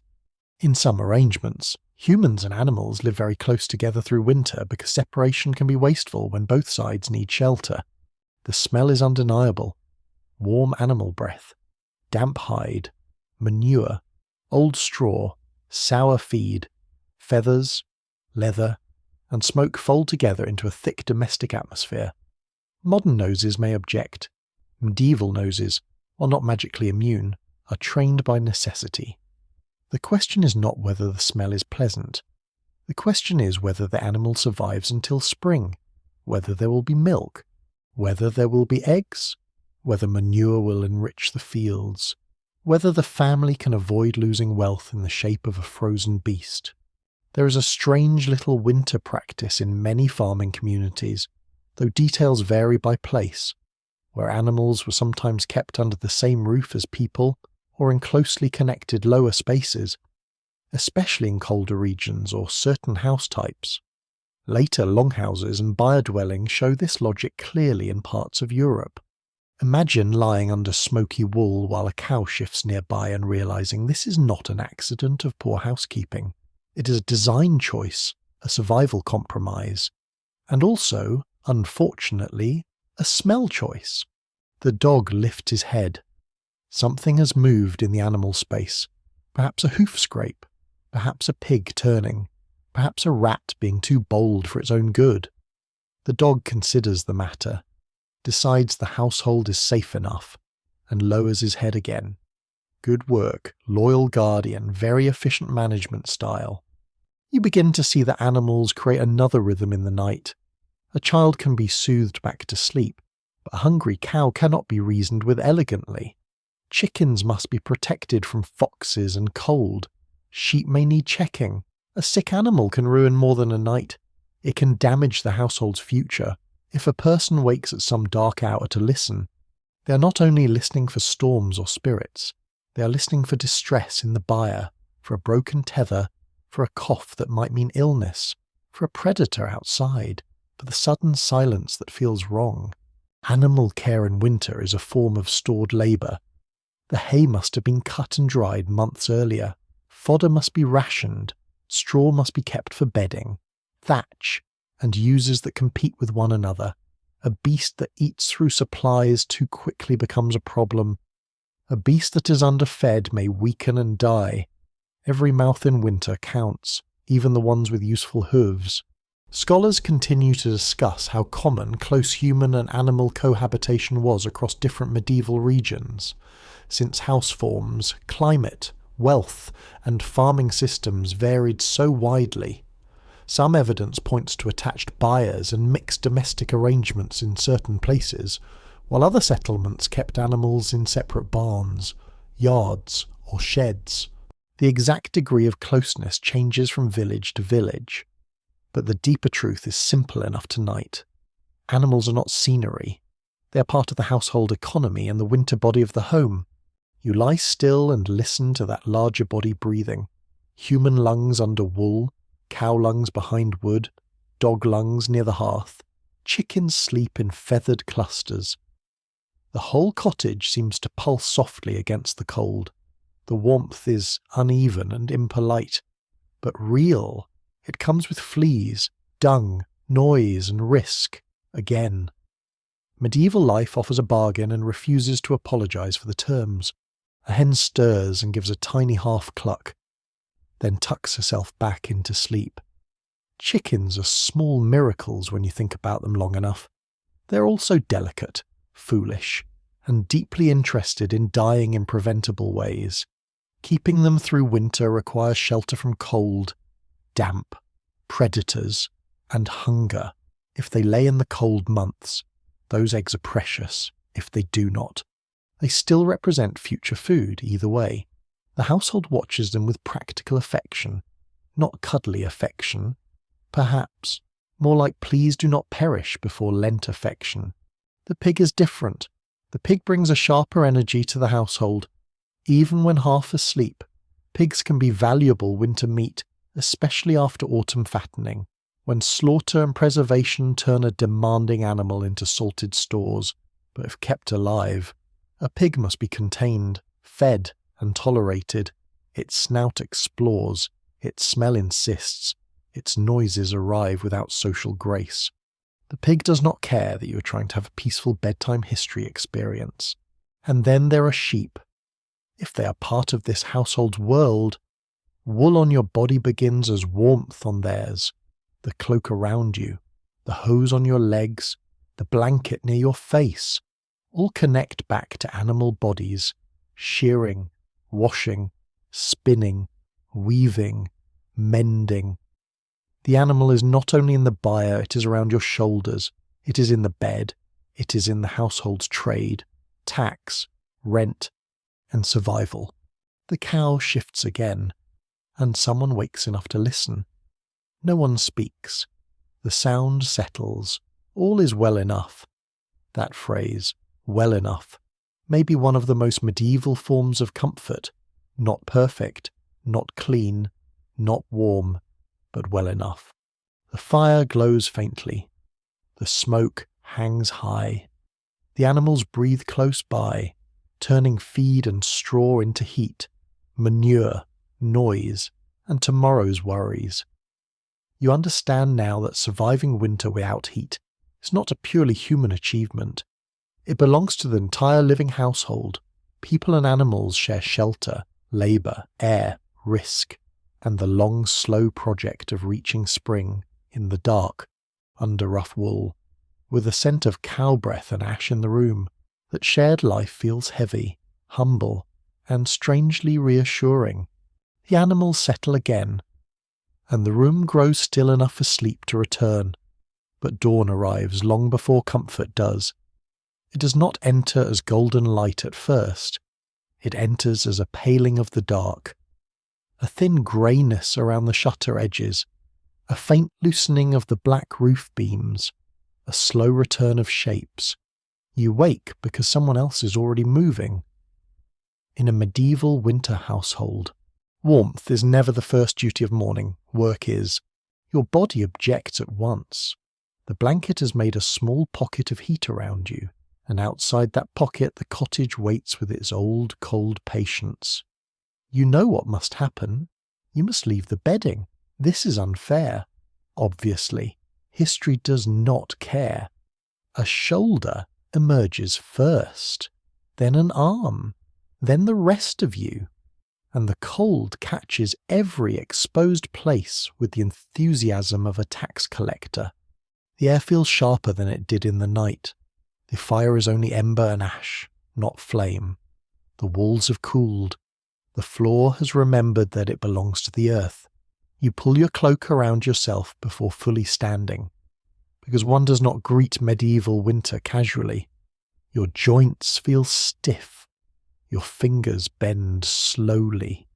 Your breath shows. Someone mutters a prayer, or perhaps a complaint wearing religious clothing. A sound piece of historical knowledge is that winter labour in medieval rural households continued even when fields were not actively growing. Animals had to be fed and watered. Fuel had to be managed, tools repaired, food prepared, water carried, fences checked, paths cleared, and stores guarded. Winter was not a holiday from work. It was a season where every task became colder, slower, and more physically expensive. You step onto the floor and feel the chill climb through your soles. If you have shoes or patterns, you search for them quickly. If the leather is stiff, your feet must negotiate their way in. If stockings or wrappings have grown damp, they feel like betrayal made cloth. Someone opens the door just enough to look outside, and a blade of morning cold cuts through the room.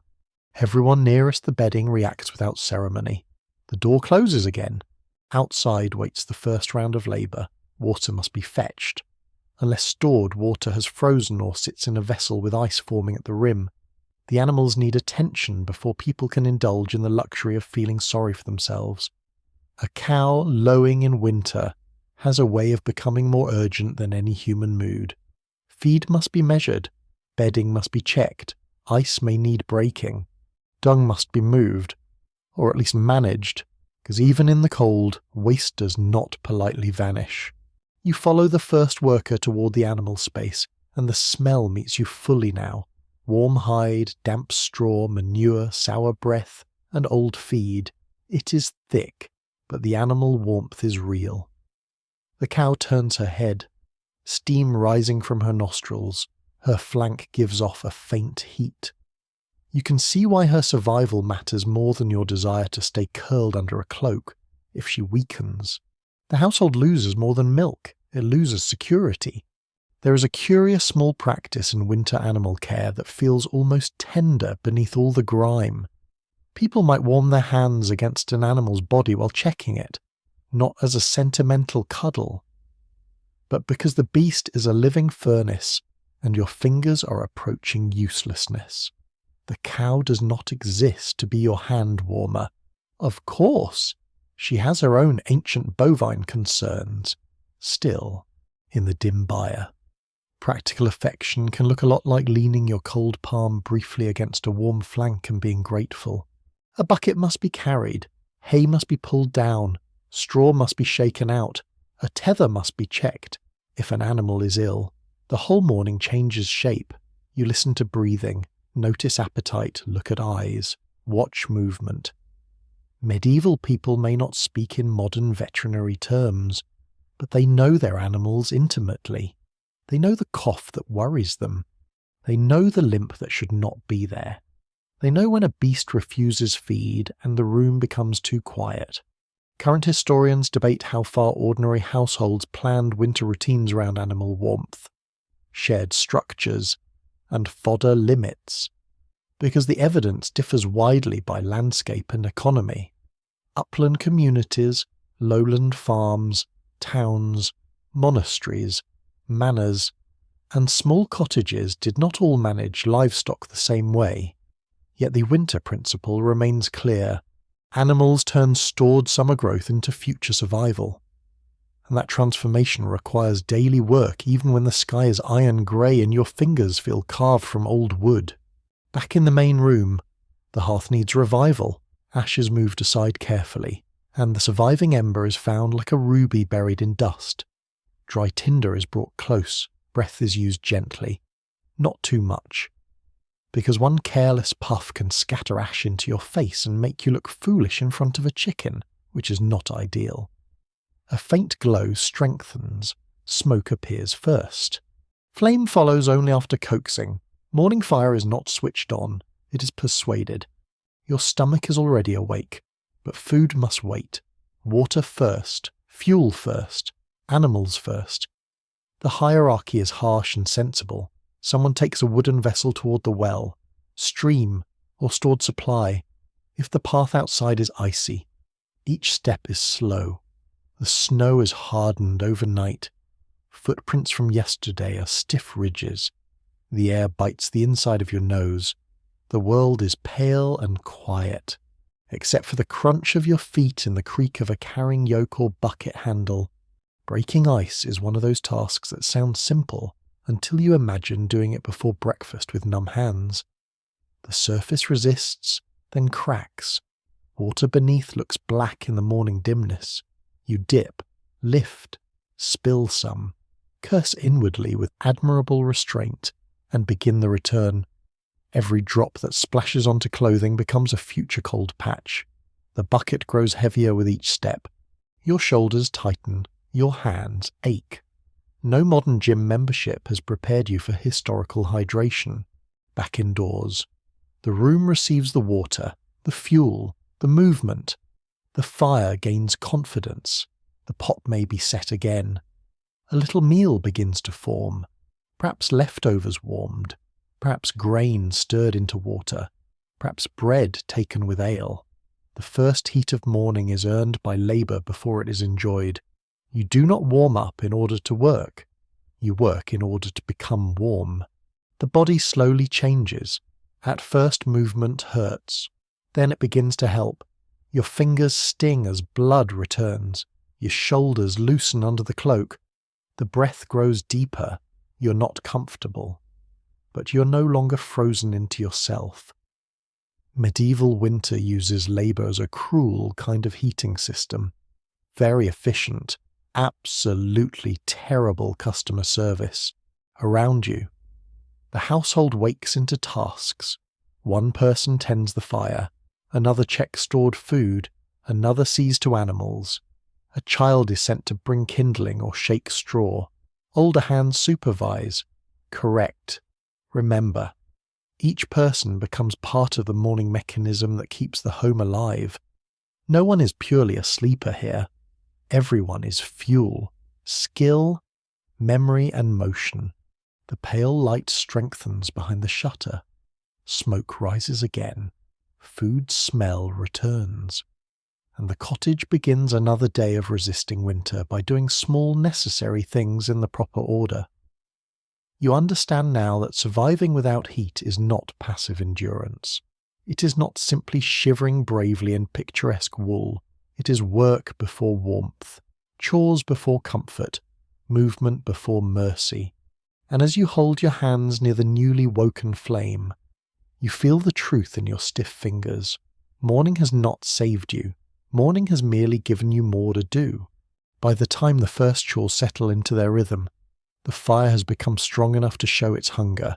It takes kindling eagerly, then waits for larger fuel. It glows, crackles, and reaches upward, as if the whole household exists to feed it, in a way. During winter. That is almost true. Every warm bowl, every thawed hand, every dried sleeve. Every night, Ember depends on a store of fuel that can vanish faster than anyone likes to admit. You look toward the pile near the wall. It is not a decorative stack of cheerful logs for a cozy evening. It is a calendar made of wood. Each piece is a future hour of heat. Each bundle of brush is a small defense against the dark. Each saved scrap means someone thought ahead when the weather was kinder. The pile looks solid until you begin counting nights. Then it seems smaller. Winter has a talent for making supplies shrink in the imagination before they shrink in the hand. A useful fact about medieval fuel is that access to wood was often controlled by custom. Land rights, lordship, local law, and woodland management. Ordinary people might gather fallen branches, cut certain kinds of underwood, buy fuel, collect brush, use peat where available, or rely on other materials depending on region and rights. The woodland was not a free shop with trees waiting politely for anyone who felt chilly. It was a managed and contested resource, and if you took what you were not allowed to take, warmth could become a legal problem. Someone lifts a piece of wood, judges it, and sets it aside. Too good for now? Perhaps. Another piece is chosen instead. This is the kind of decision that reveals a household's winter mind. You do not burn the best wood at the first complaint from your toes. You save steady fuel for deeper cold, for illness, for storm nights, for mornings when the embers fail and the house must be warmed from nothing. The fire would happily eat your entire future if allowed, so you become its accountant. The fuel smells of damp bark, old smoke, earth, and storage. Even protected wood can carry winter moisture. Damp wood burns badly, spitting and smoking, giving less heat than dry wood while making everyone's eyes miserable. You remember the smoky rafters from the night before and feel immediate respect for dry fuel. Dryness is almost a luxury. To keep wood dry requires cover, space, labour, and luck. If a roof leaks onto the pile or snow blows into the store, tomorrow's warmth becomes today's frustration. There is a rather earthy detail worth noticing here. In places where wood was scarce, expensive, or reserved for other uses, people might burn dried dung, peat, turf, straw, gorse, reeds, or other local fuels. Dried dung may sound like the sort of thing history invented to bully modern listeners, but it could be practical where animals were present and trees were not abundant. It burns. it gives heat. And it also reminds you that survival is not always scented with pine and nostalgia. Peat, if your region has it, offers another kind of winter fuel, cut from bogs, dried, stacked, and carried. It can burn slowly with a heavy smell. Turf and peat fires have warmed many cold landscapes, especially where woodland was limited, but peat does not cut itself.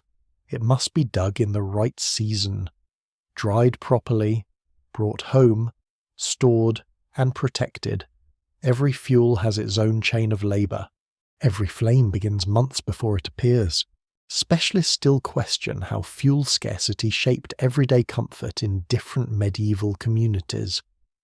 Because woodland access, population pressure, estate control, climate, and local ecology varied so much. Some villages may have managed regular supplies through rights and seasonal labour. Some towns struggled with rising fuel costs. Some upland or marsh regions leaned on peat or other materials. What can be said with confidence is that heat was never simply there. It had to be gathered from a landscape that belonged to many interests, not all of them kind. You follow a child outside to bring in a small bundle. The cold strikes at once. The world beyond the door is pale, hard, and quiet, with smoke rising from other roofs in thin grey threads. Those little columns of smoke are village confessions. Each household is spending fuel. Each roof tells the sky that someone is trying to stay alive. Beautiful. Yes. Also expensive. The wood store sits under cover, though not as much cover as anyone would like. Snow has blown against one side. The child knows which bundles to choose, which to leave, which sticks are too wet, which small pieces catch quickly. This knowledge is not cute rustic flavour. It is training. A child who learns fuel learns winter. Bring too little, and the fire falters. Bring the wrong pieces, and smoke punishes everyone. Bring too much indoors at once, and precious space disappears into clutter and insect and damp bark. Back inside, the bundle is placed near the hearth, but not so near that sparks can reach it. Fire safety is mostly common sense, fear, and memory. Every village knows stories of a careless spark, a thatched roof, a night wind, and a family suddenly colder than before in the worst possible way. So fuel is kept close enough to use, far enough to respect. The fire is a servant only when watched. Unwatched, it has ambitions. You feel the strange mood that enters when fuel runs low. People become quieter. The fire is fed with more caution. Work changes. Perhaps more bodies gather closer instead of increasing the blaze. Perhaps cooking is timed more carefully. Perhaps damp clothing must wait. Perhaps someone goes out again to search for fallen wood under snow, to cut brush, to carry peat, to ask a neighbour, to purchase fuel if coin exists, which it often does not in sufficient quantity, because history enjoys that little joke as well. Rights to gather fuel can shape the whole emotional geography of a village. A nearby wood may look like salvation. But if you're not permitted to cut there, the trees might as well stand behind a wall. Custom may allow deadwood gathering, grazing pigs, cutting undergrowth, or taking limited materials at certain times. These rights matter fiercely. Losing access to common resources can make winter harder, not in theory but in cold fingers and smaller fires. The hearth consumes another stick. Flame licks the side, blackens it, then opens it into red. For a few minutes, the room brightens and everyone feels the relief, but you notice the older woman watching the pile, not the flame. She sees what is gone. The fire tells one story, the stack tells another. That is the quiet fear of fuel in winter. It is not dramatic every hour. It is a background calculation beneath cooking, sleeping, washing, mending, and caring for animals. How much remains? How many cold nights? What if the snow deepens? What if someone falls ill and needs more warmth? What if the stored wood is wetter than expected? What if a neighbour asks for embers or fuel and you have almost none? You sit again near the hearth and let the heat touch your hands. It feels wonderful because it is not guaranteed. The glow on your skin has travelled through woodland law, summer labour, animal waste, bog cutting, children's chores, storage, weather, household judgment, and restraint. Warmth is not simply flame, it is access, memory, permission, and work made visible. Outside. The village smoke climbs into the grey morning. Inside. One more stick becomes light. You watch it burn and understand why no one wastes heat casually here. The fire is not just comfort. It is tomorrow being spent slowly, carefully, with every eye in the room knowing the cost. The fire spends itself slowly, one careful stick at a time, and outside the village begins to wake under a sky the colour of old pewter. Smoke rises from roofs in thin, uncertain lines. Doors open and close quickly. Footsteps mark the snow, then fill with pale powder at the edges, somewhere beyond the cottages, past frozen ruts and hedges stiff with frost. A bell begins to sound. It does not ring like a modern alarm, sharp and private and deeply rude. It moves through the cold air in rounded waves, one note, then another, softened by distance, carried over roofs, animal yards, bare orchards, and sleeping fields. You hear it through the wall before you fully understand it. The bell enters the cottage the way light enters water, changed by everything it passes through. Someone lifts their head. Someone crosses themselves. A child asks if it is time already, with the ancient sorrow of children everywhere. In medieval communities, church bells often helped structure the day, marking prayer, worship, danger, death, meetings, curfews, or other communal moments depending on place and period. They were not only religious sounds, they were public sound technology, the village notice system, the clock for people who did not own clocks, the voice of stone and bronze calling across mud and snow. When the bell rings, private cold becomes communal time. You step toward the door with the others, wrapped in wool and reluctance. The air inside is smoky and stale, but the air outside is clean enough to hurt. The door opens, and winter enters with theatrical confidence. Your face tightens, your eyes water for a different reason now. The world is pale, and the snow reflects what little morning light there is. The church, if the village has one nearby, stands darker against the sky, its tower or bell-cote rising with quiet authority. Even if it is modest, even if the stone is rough and the roof needs repair, it feels more permanent than the cottages clustered around it. The path is hard and uneven. Frozen mud grips at shoes. Snow hides ruts just well enough to make each step a mild betrayal. Around you, neighbours emerge, wrapped in cloaks, hoods pulled low, breath showing in little clouds. Nobody looks especially holy at this hour. They look cold. Medieval piety and numb toes are not enemies. They travel together quite often. A small curious point about bells is that some communities believe their ringing could do more than mark time.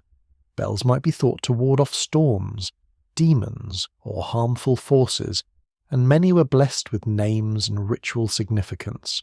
So that sound moving over the frost is not merely practical. It carries fear, hope, habit, and a bit of spiritual weather management. You may smile at that. Gently, but perhaps not too smugly. Modern people also do strange things when thunder starts and the lights flicker. The church door is opened, and the air within is colder than you hoped. Stone keeps winter with remarkable loyalty. Inside, your breath shows again. The floor may be packed earth, tile, or stone, depending on the building's wealth and age, and none of these has any interest in your comfort. Candles flicker.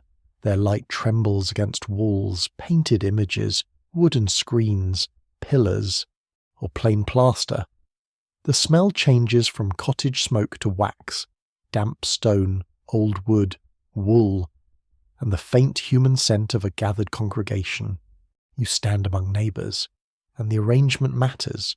Some people have better places, some stand near family, some know exactly where they belong because the village has taught them over years. Worship is spiritual, yes, but it is also social geography. Who stands where?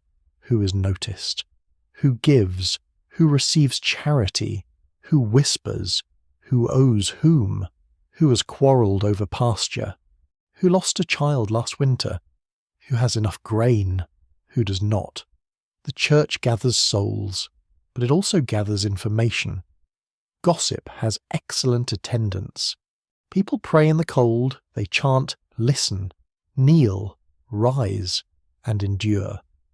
The service may be in Latin, not fully understood by everyone in every word, but the gestures, rhythms, feast days, saints, candles, and sounds are deeply familiar. The body learns religion as much as the ear does. You know when to bow because others bow. You know when silence has weight. You know that the calendar of the church carries the village through winter, naming days, fasting days, feast days, obligations, and relief. The historical discussion remains lively over how deeply ordinary medieval lay people understood formal theology, compared with how they experienced religion through ritual. Image, story, song, obligation, and community practice. Written doctrine belonged largely to educated clergy, but lived religion belonged to everyone. Tonight, or rather this cold morning, you feel the distinction fade. Whether or not every Latin phrase is clear, the bell, the candle, the saint, the blessing, and the shared shivering are perfectly understood. The church may also be a place of practical help. In hard seasons, charity can move through parish networks, monasteries, guilds, hospitals, or local obligations. Not always enough, not always fair, not always without shame or judgment, but winter makes need visible. A widow without fuel, a child without shoes, a sick labourer, a household struck by bad harvest. All may become part of the community's moral accounting. The cold asks theological questions with very physical consequences. You notice hands tucked into sleeves. People breathe into wool. A child leans against a mother's skirt. An old man shifts from one foot to the other. The priest's voice moves through the space, rising and falling. Outside, the bell rope hangs still now, but the sound seems to remain in the stone. The church does not warm you much, that is disappointing, though perhaps spiritually character-building, which is often what people call discomfort after it has become unavoidable. And yet something changes by standing here. The cottage cold had been private, smoky, close. Here the cold is shared by the village. You see that everyone else is carrying the same season in their shoulders. Everyone else has watched fuel shrink, bedding dampen, animals cough, children wake, and smoke gather under the roof. The bell pulls these separate winter rooms into one listening body. It says, endure together, at least for this hour, after prayers. People linger briefly outside the door, though not too briefly for gossip to bloom. A remark about the road, a warning about a drift near the mill path, news of a sick cow, a question about borrowed fuel, a whispered complaint about prices, a mention of a feast day coming, which may bring a little brightness to the calendar. Medieval community is built from these small exchanges, half sacred, half practical, all chilled by the same wind. You start back toward the cottage, following footprints that already soften at the edges. The bell has stopped, but its order remains in the day. Fire must be tended, animals fed again, food stretched, cloth dried, wood counted. Still, the sound has done something important. It has reminded you that winter survival is not only a household skill, it is a village rhythm, held by bells, prayers, obligations, watchful neighbours, and the stubborn belief that morning after morning, People will answer the cold together. The cottage smoke comes into view, rising with all the other thin grey lines. You return to the hearth, the pot, the animals, the patched walls.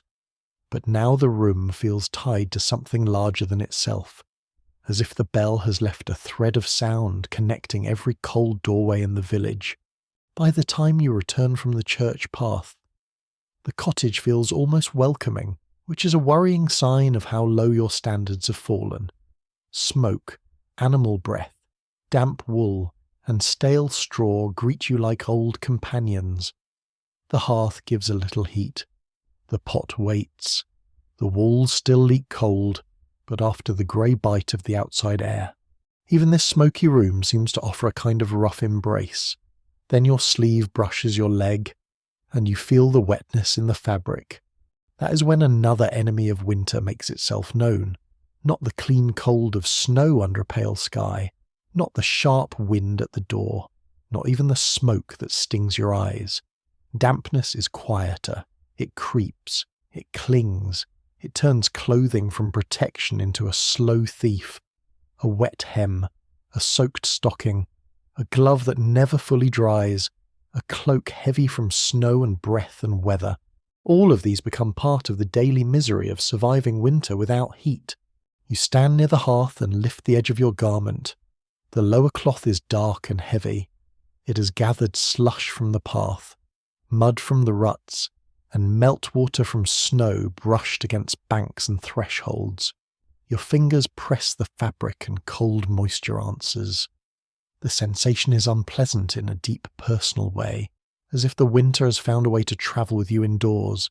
A clear fact from medieval clothing and household life is that drying garments was difficult in cold, smoky, crowded interiors, especially when fuel was limited and space near the fire had to be shared with cooking, work, and safety concerns. Wet clothing could not simply be tossed into a machine and returned warm, fluffy, and smelling faintly of artificial meadow. It had to be wrung, shaken, hung, turned, warmed, watched, and sometimes worn while still damp because the household had no better option. You edge closer to the fire, but not too close, too far, and the cloth stays wet, too near, and a sleeve may scorch or a spark may land unnoticed. The old caution returns. Everything helpful is also slightly dangerous. Fire dries fabric, but fire also eats fabric. A wool cloak can resist sparks better than some materials, but it is not immortal. And a household with limited garments cannot afford dramatic experiments in flammability. Around you, other items already compete for warmth. A pair of stockings hangs from a peg. A child's wrap is spread over a stool. A leather shoe sits near the hearth, its shape stiff and dark. A damp hood rests on a bench, steaming faintly where heat catches it. The room smells sharper now, as wet wool warms. It has a sheepish, smoky, sour scent. Not exactly pleasant. Though after enough winter days, the nose stops filing formal complaints. There is a peculiar little truth about wool that feels almost like a gift. Wool can keep some insulating value even when damp, which is one reason it mattered so much in cold climates. But do not let that sound too cheerful. Damp wool is still heavy, itchy, and capable of making you feel like you're being hugged by a cold animal that has made poor life choices. Practical does not always mean delightful. You remove what you can without losing too much warmth. Perhaps the outer cloak comes off first, shaken near the door to release bits of snow. Perhaps wet foot wrappings are loosened and held near the fire. Your feet, freed from damp cloth, feel worse before they feel better. Cold skin stings as warmth returns. Toes look pale, then red. You flex them slowly, and the pain answers in little sparks. The body is honest in winter. It tells you exactly what you have ignored. Researchers still differ in how they reconstruct ordinary laundry habits, bathing frequency, and garment care among poorer medieval households, because most surviving records focus more on purchases, rules, estates, institutions, or wealthier wardrobes than on one tired villager trying to dry a wet sock beside a smoky hearth. Still, common sense and scattered evidence agree on one point. Cloth was valuable, and keeping it usable required constant attention. Garment was not merely worn, it was managed. That management fills the room, turn the sleeve, move the shoe, keep the child away from the steaming cloak, do not let the hem drag in ash. Shift the stockings before they stiffen on one side and remain wet on the other. If leather dries too fast, it may harden or crack. If it stays damp, it chills the foot and may rot. Even drying has manners, and winter punishes ignorance. The bedding is not innocent either. Straw absorbs damp, blankets gather body moisture, smoke, and condensation from breath. A cloak used outside may become a cover at night. Carrying snow melt into the sleeping place. A wall that sweats may chill whatever rests near it. You begin to understand why the best sleeping spot is not simply the warmest. It must also be the driest, or at least the least damp, which is a very medieval kind of luxury. Mildew has its own quiet kingdom in winter. It blooms where air is stale. Cloth remains wet, and sunlight barely enters. Stored textiles may smell musty. Leather may suffer. Wooden chests, baskets, and sacks must be watched. Grain fears damp as much as clothing does. Because mold in food stores can mean real danger. The household is not only fighting cold, it is fighting moisture in all its patient forms. Then there are lice and fleas. Those tiny historical extras no one invites but everyone meets. Warm clothing, bedding, human closeness, animals nearby. And limited washing opportunities create generous conditions for pests. You feel an itch and try not to think about it. This is rarely successful. Medieval winter may bundle bodies for warmth, but it also bundles everyone into an intimate relationship with small creatures that have no respect for privacy. Rank, or bedtime atmosphere. Someone laughs softly when you slap at your sleeve. Not cruelly, just knowingly. Everyone has itched. Everyone has worn a damp garment too long. Everyone has stood near the hearth, rotating like badly cooked poultry, trying to dry one side without freezing the other. The humour is small, but useful. If you cannot laugh at damp socks in a medieval winter, the damp socks have won. By afternoon, if the sky stays dry and the wind is not too bitter, some garments might be aired outside briefly. Sunlight, even weak winter sunlight, becomes precious. A fence, branch, peg, or line can hold cloth for a time, but weather decides everything. Snow returns, and the effort is lost. Fog hangs low, and nothing dries. A thaw turns the yard to mud. The household brings the garments back in, heavier than before, and the hearth receives them with smoky resignation. You sit close enough to feel warmth on your hands, watching steam rise from the wet hem. It curls like a pale spirit and vanishes into soot-dark air. The cloth softens, a little water leaves it. Not all, never all. The garment will be wearable before it is truly dry. That is the standard. Not perfect, usable. This dampness changes the spirit as much as the body. Cold alone can be braced against. Wet cold seeps into mood. It makes people quieter, sharper, more tired. It turns small tasks into burdens. It makes sleep less restful and work more painful. Yet the household keeps moving. Cloth is turned, feet are warmed, bedding is shaken, the hearth is guarded. Every damp thing is coaxed back toward usefulness. You pull your cloak closer once the worst wet edge has softened near the fire. It still smells of smoke and sheep and weather, but it holds some warmth again, and that is enough to continue. In this winter world, dryness is not a guarantee. It is a daily rescue, performed in steam, ash, patience, and the careful distance between flame and cloth. The damp cloak dries only halfway before the room asks you to wear it again, and by now you can feel how winter works on a body. It does not always strike like a sudden disaster. More often, It wears you down by small thefts, a cold foot that never fully warms, a sleeve that remains damp at the wrist, smoke in the throat, poor sleep, thin food, heavy chores before dawn, one cough in the corner, then another. The cottage is not only fighting cold, it's trying to keep every fragile body inside it from slipping into illness. You hear the first cough from the bedding near the wall. It is rougher than last night. Someone turns toward the sound, not with surprise, but with attention.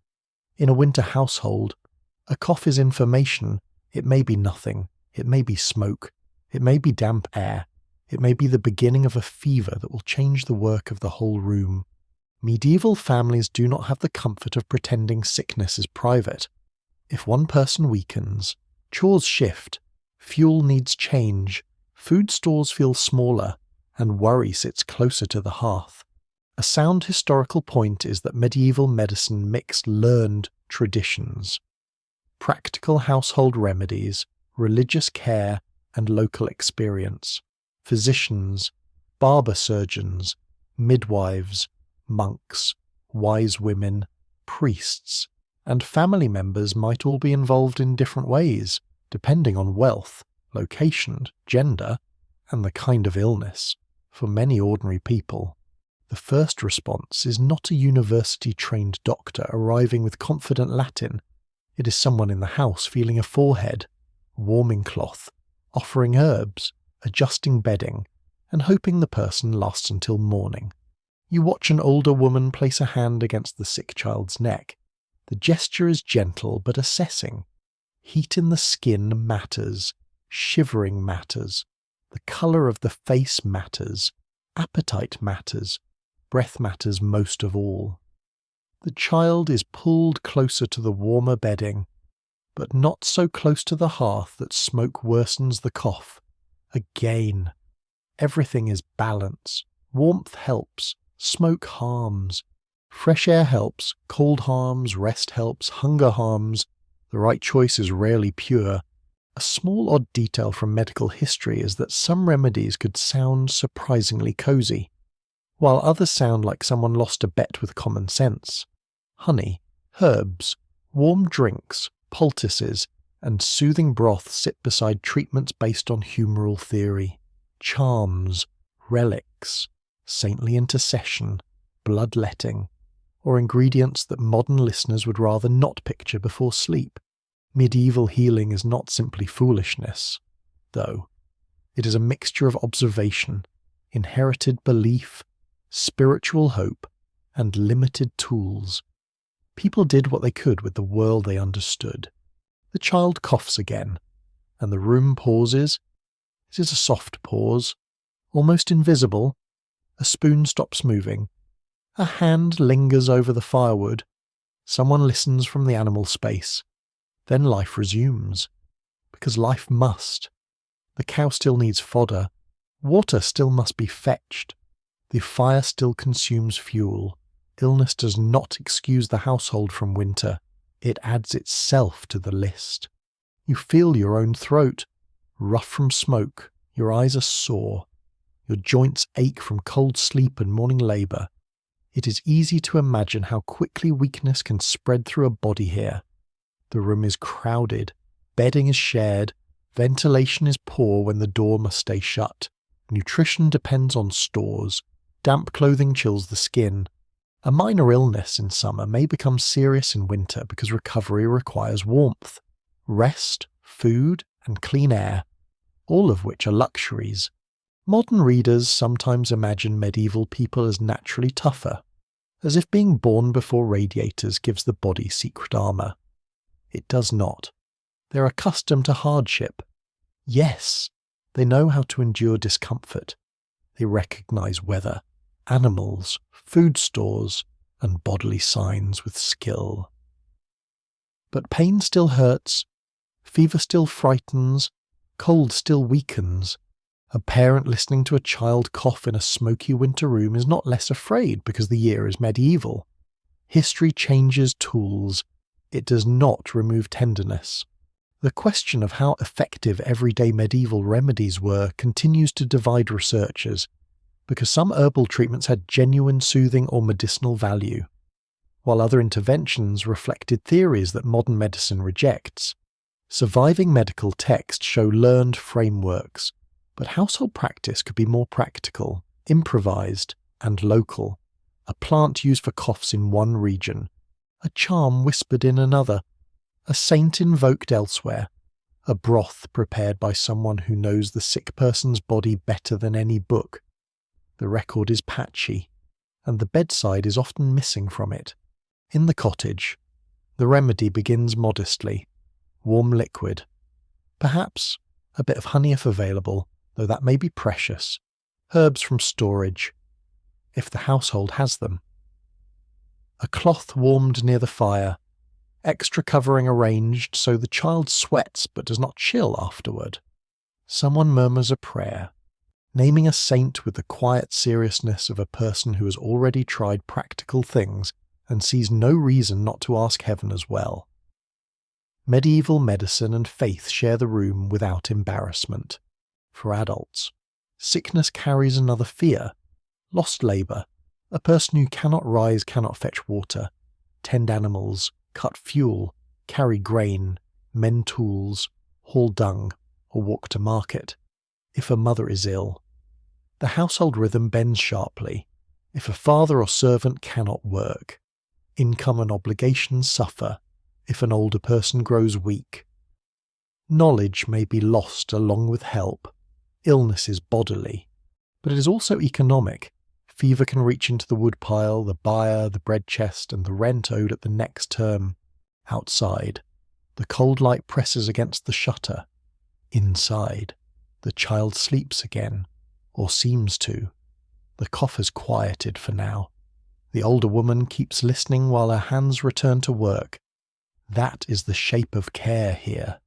Listening while working, worrying while stirring, praying while mending, saving fuel while needing warmth, hoping that sweat means recovery, not danger, hoping that the next cough is weaker, hoping that winter does not notice the household has become more vulnerable. You draw your smoky cloak closer and feel your own body differently now, not as a sturdy thing, but as a small fire that must be protected from damp, hunger, smoke, cold, exhaustion, and fear.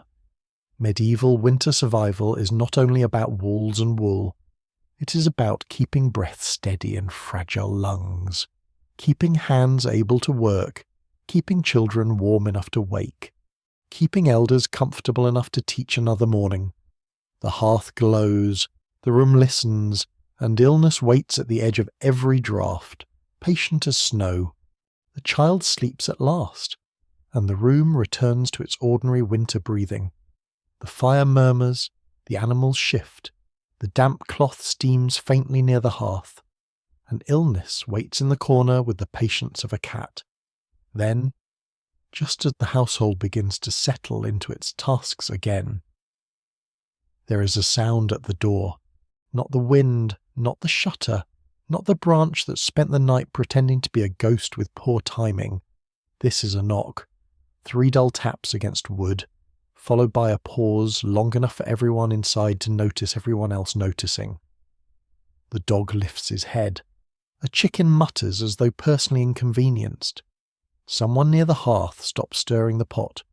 In winter, a knock at the door is never only a knock. It may mean a neighbour asking for embers, a messenger with news, a beggar seeking shelter, a pilgrim on the road, a peddler bold enough to travel in bad weather, a servant from the manor, a stranger in trouble, or someone whose arrival will cost the household food, warmth, and attention. Hospitality is noble in sermons. In a cold cottage with a small pot and a shrinking woodpile, hospitality also has mathematics. A dependable feature of medieval Christian culture is that hospitality to travellers, the poor, pilgrims, and guests was treated as a moral and religious duty, though how generously it was practiced depended greatly on wealth, local custom, household resources, and the identity of the person at the door. Monasteries, hospitals, inns, manor houses, and ordinary homes all played different roles in sheltering people. But the ideal was clear enough. A stranger might be Christ in humble disguise. Also, a stranger might be cold, hungry, lice-ridden, and carrying news you do not want. Medieval life enjoys complexity. The knock comes again. The household head rises slowly. No one opens the door wide at once. Cold waits outside like an eager dog. The latch is lifted. The door opened just enough for a face to appear in the grey light. A man stands there, hood crusted with snow, beard damp, shoulders hunched beneath a travel-stained cloak. His breath comes fast. Behind him, the road is a pale blur. He has the look of someone who has spent too many hours being corrected by weather. He asks for shelter, or perhaps only warmth, or perhaps a chance to rest before continuing. His words are simple, his hands are stiff, his eyes flick toward the hearth despite his effort at manners. You understand the look. You have looked at the fire the same way. The room behind you is not abundant, but it is alive. To someone from the road, even smoke and damp straw can look like luxury, which is how you know the road has been truly unpleasant. A small curious detail of travel culture is that pilgrims and poor travellers sometimes carried badges, tokens, staffs, scripts, or other signs of status, purpose, or protection. A shell, a badge from a shrine, a certain cloak. Or a staff might tell a story before the traveller speaks. Of course, signs could be misunderstood, borrowed, faked, or simply ignored by people having a very cold morning. Still, the medieval road is full of symbols, and a doorway is where those symbols are judged. The traveller's allowed inside, though not to the best place. The door closes quickly behind him. But even that brief opening has changed the room. Cold has entered.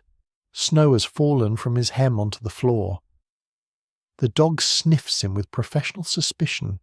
His cloak smells of wet wool, horse sweat perhaps, road mud, old smoke, and the outside world. He brings news in his clothing before he brings it in words. Everyone adjusts. This is the social cost of one more body. Space near the fire must be shared. The pot must stretch. A corner must be found where he can sit without blocking work or threatening stored goods. If he is a known neighbour, the mood softens. If he is a stranger, attention remains sharper. Kindness does not require foolishness. A medieval household may offer shelter and still watch hands, bags, and behaviour. Very spiritual, very practical, very sensible. The question of how ordinary households balanced hospitality with fear of theft, disease, and scarcity remains a subject of careful interpretation, because moral writings praise generosity while legal records, manor accounts, and local disputes reveal anxiety about vagrants, strangers, and disorder. The ideal guest and the real traveller were not always the same person. Still, in harsh weather, refusing help carried spiritual and social weight. Winter makes moral choices more expensive, which is rather inconsiderate of it. The traveller lowers himself near the edge of the hearth circle, not too close. Because rank and permission still exist even when toes are numb, someone offers a small drink, perhaps ale, perhaps warmed liquid if the household can spare it. A bit of bread follows, not much. Enough to show charity, enough to keep shame away from both giver and receiver. He thanks them with the quiet seriousness of a person who knows the value of half a crust in bad weather. Now he speaks. A road blocked by drift, a cart stuck near the mill path, a bridge slick with ice, a household down the lane with a sick cow, a rumour from market about prices rising, a warning that wolves have been seen nearer the woods, whether true or improved by fear. The room listens. Travellers carry information as surely as they carry mud. In winter, news can matter as much as food. Which path is passable? Which lordsmen are collecting dues? Where has sickness entered? Who has fuel? Who needs help?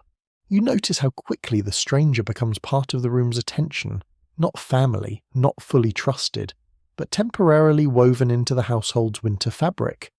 His wet cloak is placed where it may steam. His hands slowly regain colour. He coughs once, and everyone hears it. Illness, remember, has already been listening from the corner. Hospitality may bring warmth to a stranger, but it may also bring risk into the bedding, the air, and the shared bowl. No decision is clean. Beggars present an even harder question. A local widow, an orphan, an old labourer, a disabled veteran, a poor pilgrim, a person displaced by hunger or war, all may stand at such a door.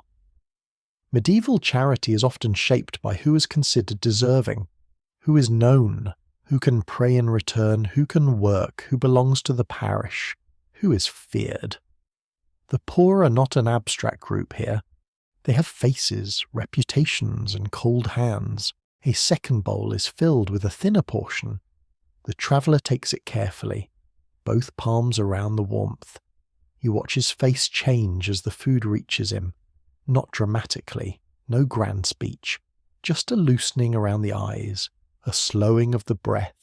Warm food, even little food, pulls a person back from the edge of the road, outside. The snow thickens again. The household head glances toward the door, then toward the hearth, then toward the traveller. Letting him leave too soon may be cruel. Letting him stay too long may be costly. Perhaps he will rest until the weather eases. Perhaps he will sleep by the door with his cloak around him. Perhaps he will be sent on with a warning and a crust.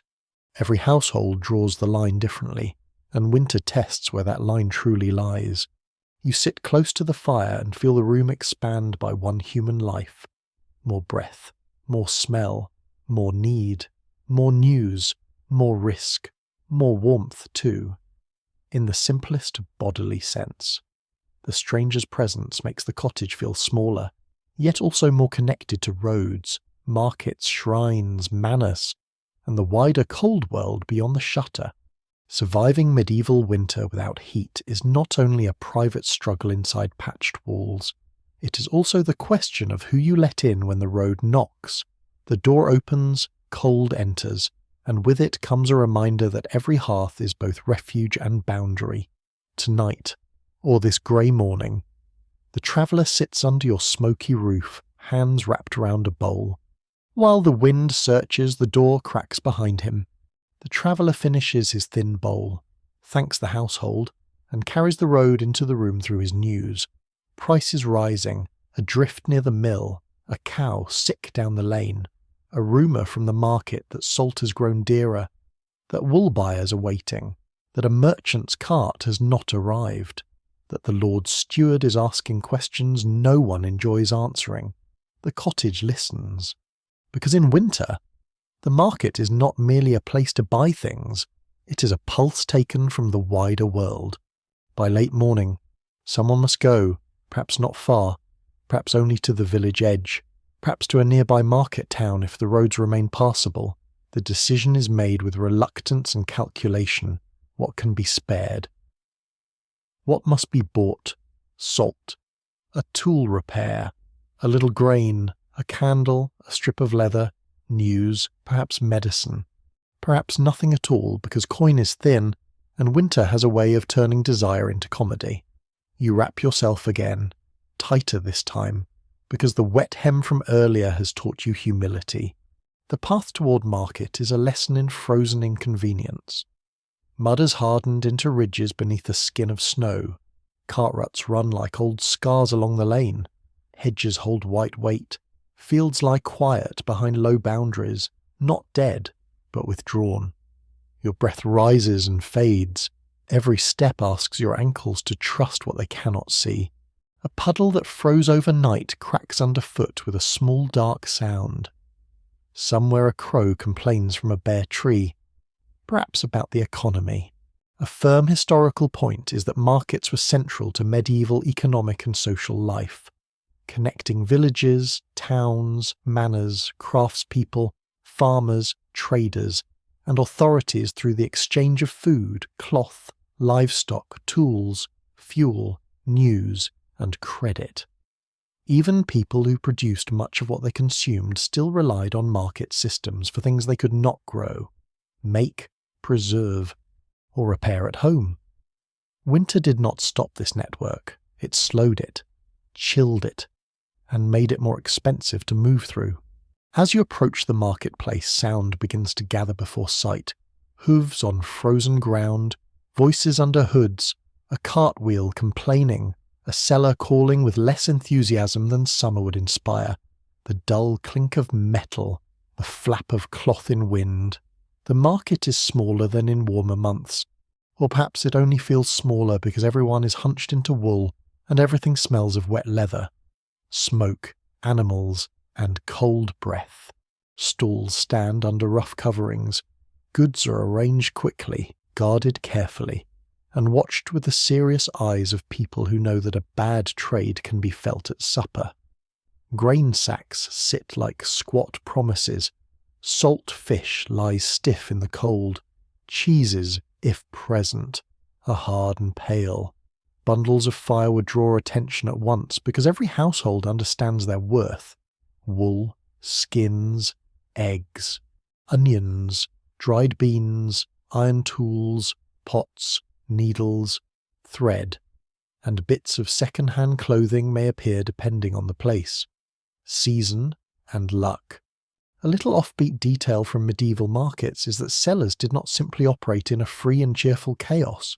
Many towns had rules about weights, measures, stall locations, market days, tolls, quality, and fraud. Officials might inspect bread weight, ale quality, or measures, with punishments for cheating. So the market is not just barter and rustic charm, it is regulation, suspicion, bargaining, gossip, and someone somewhere insisting that your loaf is lighter than it should be. Humanity has always been very creative with complaints. You pause near a bread seller and see the difference between hunger and price. The loaves look solid, but the household must count coin against need. A better loaf warms the heart and empties the purse. Coarser bread stretches further. Grain prices may rise after poor harvests, blocked roads, war, animal disease, or simple scarcity. For ordinary people, price is weather in another form. It enters the body through the stomach. Debate continues among economic historians about how deeply market participation shaped the lives of ordinary medieval peasants in different regions and centuries. Some emphasize local self-sufficiency and customary obligations. Others point to strong evidence of buying, selling, wage work, rents, credit, and regular exchange even among rural households, standing here beneath the grey sky. The division feels less neat. You may grow food, yet need salt. You may keep animals, yet need iron. You may spin wool, yet need dye, tools, or a buyer. The household is rooted in the village, but its needs reach outward. You hear a quarrel near a cart. Not a grand fight, only the sharp edge of bargaining. The seller insists the road was terrible, the load difficult, the price fair. The buyer replies that winter has made everyone poor, not only cart drivers. Their breath clouds between them like visible irritation. They will probably settle somewhere between outrage and resignation. As people often do, commerce has a voice, and in winter it sounds slightly nasal. The market is also a place to learn danger. A man says the bridge is slick. A woman warns that a peddler's scales are false. Someone mentions a fever in a neighbouring hamlet. Another says the manor court will meet after the next feast day. A pilgrim asks directions. A miller's servant reports that ice has slowed work. These fragments matter. They help households decide when to travel, what to store, whom to avoid, where to ask help, and whether rumours should be ignored or feared. Your fingers begin to numb as you handle goods. Metal is worst. Touch an iron tool, and the cold runs straight into your bones. Leather feels stiff. Cloth feels damp and less carefully kept. Coins are small cold moons in the palm. You count them twice, Everyone counts twice. A mistake in summer is annoying. A mistake in winter may remove salt from the pot or fuel from the hearth, if animals are present. The market grows louder and smellier. Pigs object to existence. Sheep cluster in woolly confusion. A cow stands patient and enormous, worth more than many things carried by many people. Livestock sales in winter carry special weight, because selling an animal may solve one problem while creating another. Feed shortages may force sale or slaughter. Good beasts fetch value. Poor ones invite hard bargaining. The animal, like the firewood, is a future being measured in public. You buy little, perhaps a pinch of salt, perhaps a small repair from a smith, perhaps a strip of leather for a shoe, because cold feet have become a theme and frankly not a charming one. Perhaps nothing but news, even returning with news counts. The household needs to know which roads pass, whether fuel prices are rising, whether anyone is ill nearby, whether the next market may offer grain, whether charity is being organised, whether the landlord's men are stirring. As you turn homeward, the sky lowers, snow begins again, fine and steady. The market sounds dull behind you. The path back feels longer than the path out, because now you carry both goods and worry. The cold slides under your hood. Your breath warms the wool near your mouth until it dampens, then chills. Each step brings you closer to the smoky cottage, the counting hearth, the animals, the sick child, the damp cloth, the stranger's news now folded into your own. The market has not rescued you. It rarely rescues anyone all at once, but it has connected your little winter room to a larger web of scarcity, law, labour, rumour, and exchange. You return with what could be spared, what could be learned, and what must be endured. Behind you, beneath grey skies, the market continues its cold work, measuring the season in grain, salt, wood, gossip, and breath. You return from the market with snow beginning to thicken, and by the time the cottage roof comes fully into view, the whole village seems to have stepped backward into whiteness. The lane that had shown ruts and footprints now softens under fresh powder. Roofs lose their edges, hedges become pale humps. Smoke rises more slowly, pressed low by damp air. The world grows quieter, not because nothing is happening, but because snow has a talent for swallowing sound and making even familiar places feel uncertain, inside. The news from the market is shared in short phrases while wet clothing is shaken near the door. Prices are rising. The mill path is difficult. A bridge may be dangerous. Salt must be used carefully. The words settle into the room like another kind of weather. Then the wind strengthens and conversation fades. Everyone hears it. Snow is no longer falling gently. It is arriving sideways. You step to the shutter and look through a narrow opening. The fields beyond the cottage are disappearing. Furrows, paths, low walls, dung heaps, wood stacks, and small garden beds blur into a single pale surface. Distance collapses. The church tower, visible earlier as a dark shape, is now only a grey suggestion. The road where the traveller stood becomes less a road than a memory. In medieval winter, a storm does not merely make travel unpleasant, it removes the instructions written on the land. A practical fact from medieval rural life is that roads and paths were often vulnerable to weather, especially where surfaces were not paved or properly drained. Snow, ice, mud, floods, and deep ruts could delay carts, isolate households, slow trade, block mills, and make ordinary movement risky. The landscape was familiar. Yes, but familiarity does not help much when every landmark is softened and every ditch is hiding under white silence. Someone checks the roof, not by climbing out, not in this weather, but by listening and looking for signs.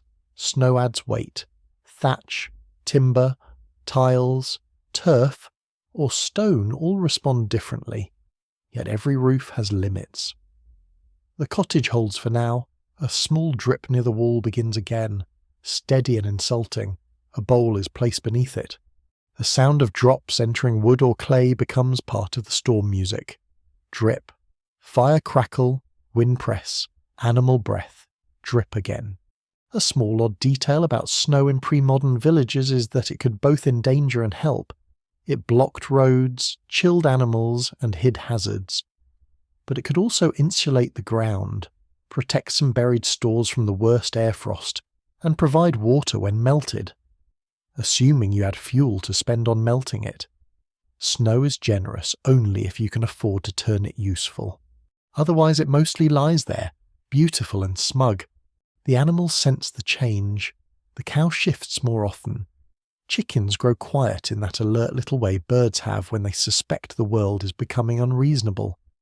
The dog keeps glancing toward the door. If animals are outside in yards, sheds, or distant folds, someone must decide whether to check them now or wait. The storm makes every choice heavier. Go out and risk losing the path. Soaking clothing, wasting strength. Stay in and risk missing a loose gate, a trapped sheep, a roof burden, a hungry animal, a freezing trough. Debate continues among environmental historians about how ordinary medieval communities interpreted severe winter weather, especially in relation to memory, religious meaning, local climate patterns, and practical farming knowledge. Written chronicles often preserve unusual storms as signs, punishments, marvels, or disasters, while everyday responses were shaped by experience and necessity. A villager may pray about the storm, curse it, read it as a warning, and still go check the pig, because theology rarely feeds livestock on schedule. The household head wraps tighter and opens the door. The storm enters like a guest with no manners. Snow whirls across the threshold. The fire leans. Ash trembles. Everyone closest to the warmth shifts back. The door closes behind the person with a wooden thud, and for a moment the room feels smaller, waiting, outside. The figure becomes blurred within a few steps. You can see why people fear white weather. It does not have to be deep to confuse the eye, it only has to erase edges. The person returns with snow on shoulders and hood, stamping feet, breathing hard. The animals are secure enough. That phrase returns again. Enough, not perfect, not easy, enough. Snow is brushed away before it melts into clothing. The wet cloak is hung where it can steam. Another precious patch of hearth space is lost to damp fabric. The fire receives the burden with the patience of a saint and the appetite of a wolf. Through the afternoon, the storm thickens. Tasks move inward. Mending replaces outdoor work. Tools are checked. Rope is coiled. Straw is shaken. Food stores are inspected without opening everything too long. A little more fuel is brought inside while the path to the store is still known. The traveller, if he has stayed, sits quietly now, understanding that the road has closed behind him. He's no longer merely a guest, he is part of the storm day. The room grows dim before evening. Snowlight is strange. It can brighten the world and yet make the interior feel darker, as if all brightness has been trapped outside on the ground. The hearth becomes more important, and also more costly. People gather closer. The sick child is moved nearer the warm side, but smoke is watched. The pot is kept simple. No one wants to waste fuel on long cooking unless the meal demands it. You think of the fields beneath the storm. Winter crops, if planted, lie hidden. Boundaries vanish. Paths to barns, wells, wood stores, mills, and neighbours must be remembered by body, not sight. A person walking in deepening snow counts steps, follows hedges, watches trees, listens for bells or dogs. If fog joins snow, the world shrinks to breath and boot prints, lose the path, and even a short distance can become dangerous. The sound inside the cottage becomes softer as the storm grows louder outside. People speak less. The wind fills the gaps. It pushes against shutters, slides over the roof, and finds the same cracks the household has patched all winter. The cottage resists with timber, straw, clay, stone, old repairs, and human attention. Every now and then someone rises to check the door bundle, the drip bowl. The smoke, the animals, the fuel. A storm is never simply watched. It is managed in intervals. Evening arrives without ceremony. The village beyond the shutter has vanished into white dimness. No one goes to market now. No one travels without need. The church bell, if it rings, sounds muffled and far away, as though wrapped in wool. You feel the isolation settle. The cottage could be the whole world, with a roof above, snow around, and a small red fire holding back a night that seems to have no edge. And yet, strangely, the storm also gathers everyone closer. The stranger, the child, the old hands, the dog, the animals nearby, the pot, the woodpile, the dripping roof, the smoky air, all belong to one small circle of endurance.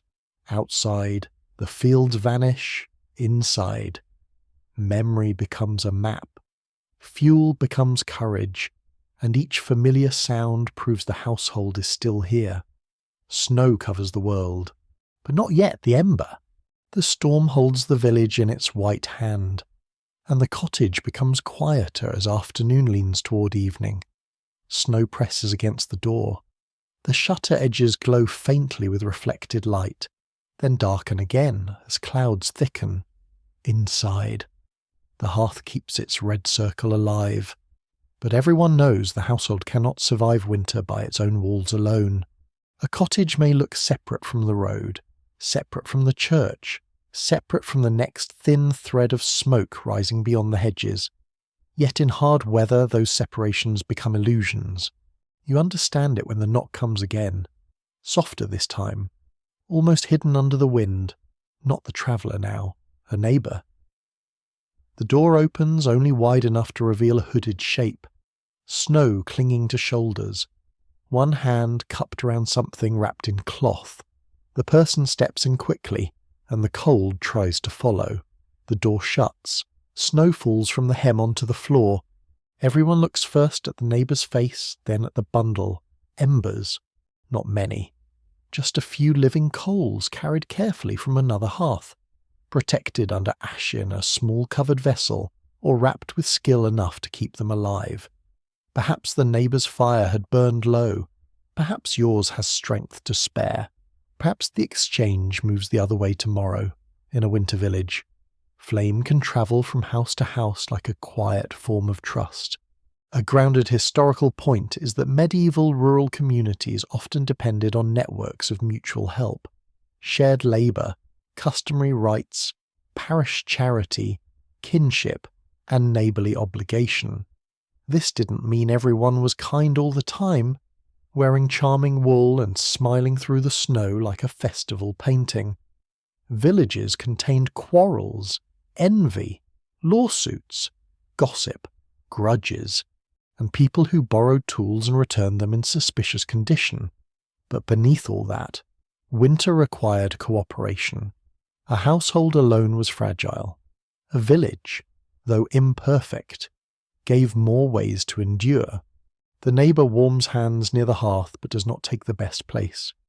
There are rules even in kindness. A small exchange follows. News of a roof sagging under snow. A warning that the path to the well has drifted badly. A question about the sick child.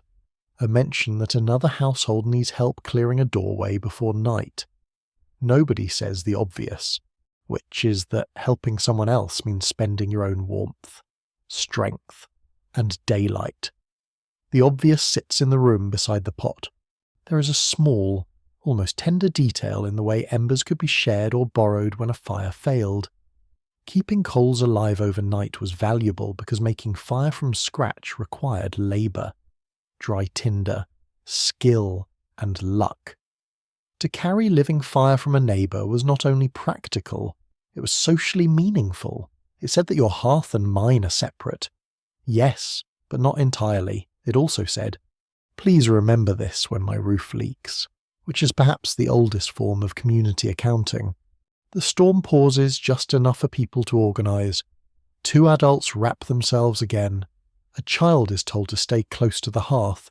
The traveller offers to help, and after a glance that weighs usefulness against trust, his help is accepted. The door opens, and once more winter enters with its rude breath. Outside. The path between cottages is half erased. The nearest house is visible only as a darker shape beyond moving snow. You step into the cold with them. The air closes around your face. Snow squeaks underfoot where it has packed hard, then gives way where drifts have formed.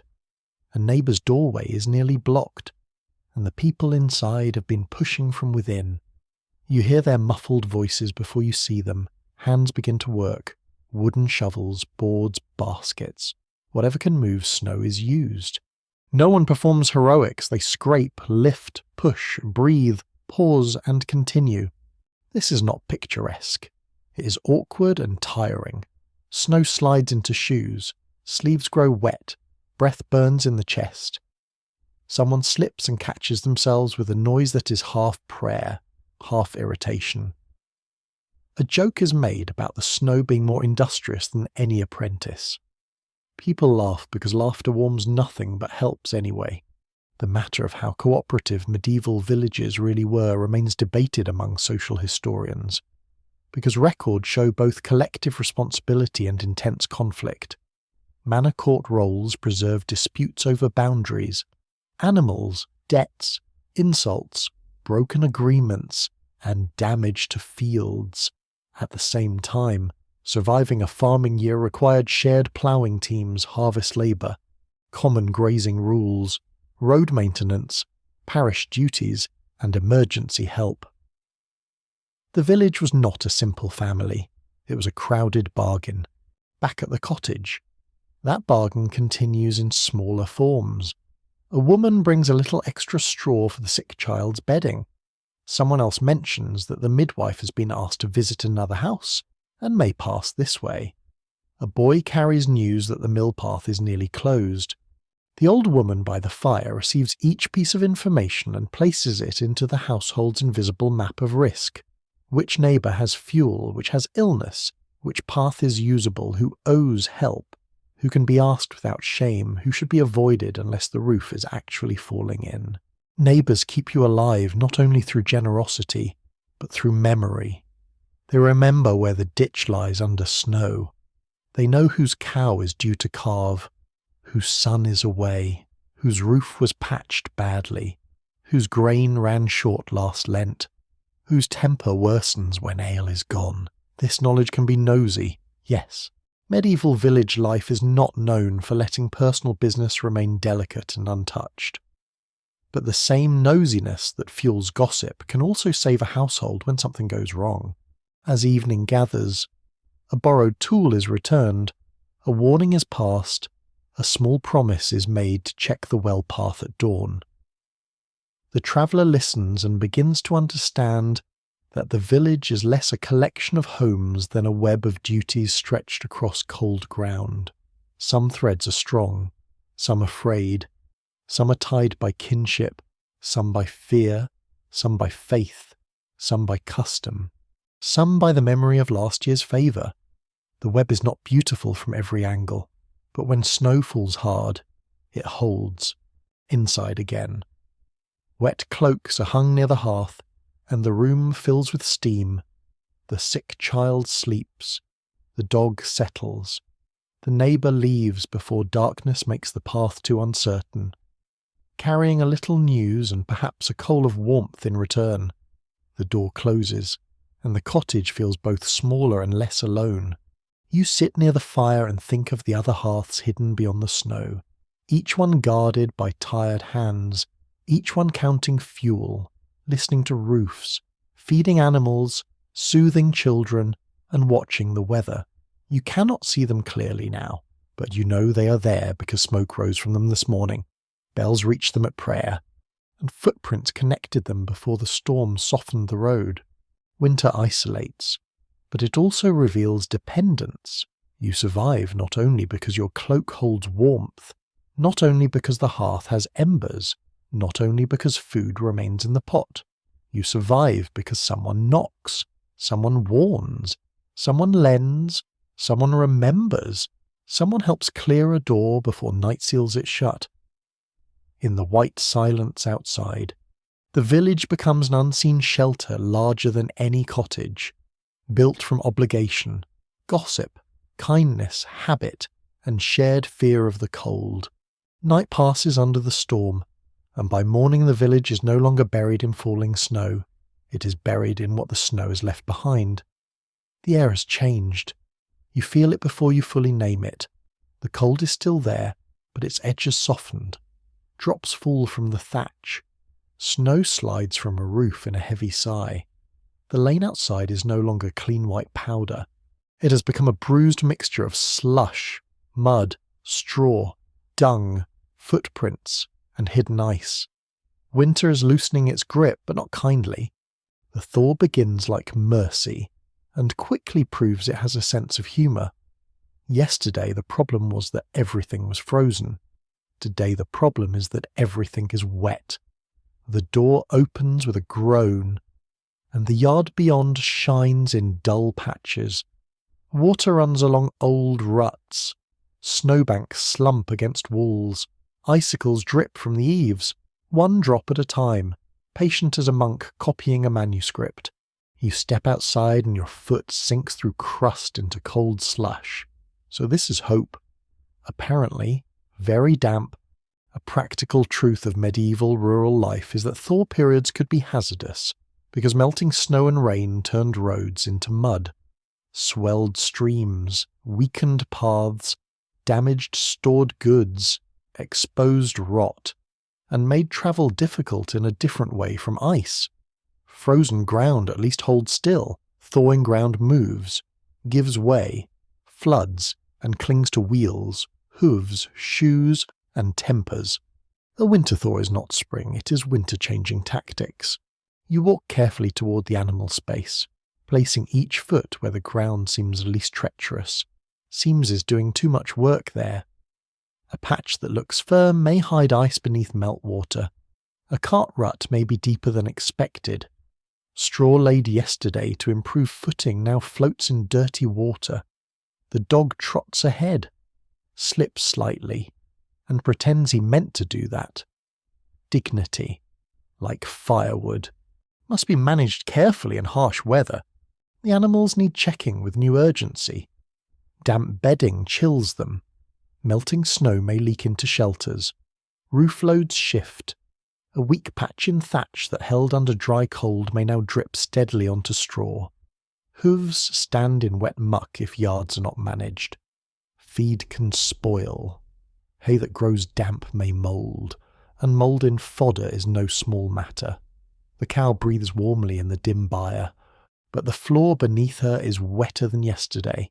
Someone starts moving spoiled straw aside, muttering with the tired bitterness of a person who knows clean bedding does not appear by divine intervention. There is a curious little winter detail in the way thaw reveals what frost had politely hidden. Dung heaps soften, dead leaves rot, old smells return from under snow with impressive confidence. A village in thaw may smell stronger than a village in freeze, because frozen filth has been waiting for its moment. Snow can make a landscape look innocent. Thaw reads out the footnotes. The cottage too begins to show its weaknesses. Water finds the roof patch that seemed good enough in the storm. The drip bowl fills more quickly. The wall near the corner feels colder and damp to the touch. Stored wood must be checked in case meltwater has reached it. Grain sacks are lifted from risky spots. Cloth that nearly dried yesterday takes moisture from the air again, as if winter has decided to repossess all progress. The household does not relax, it inspects.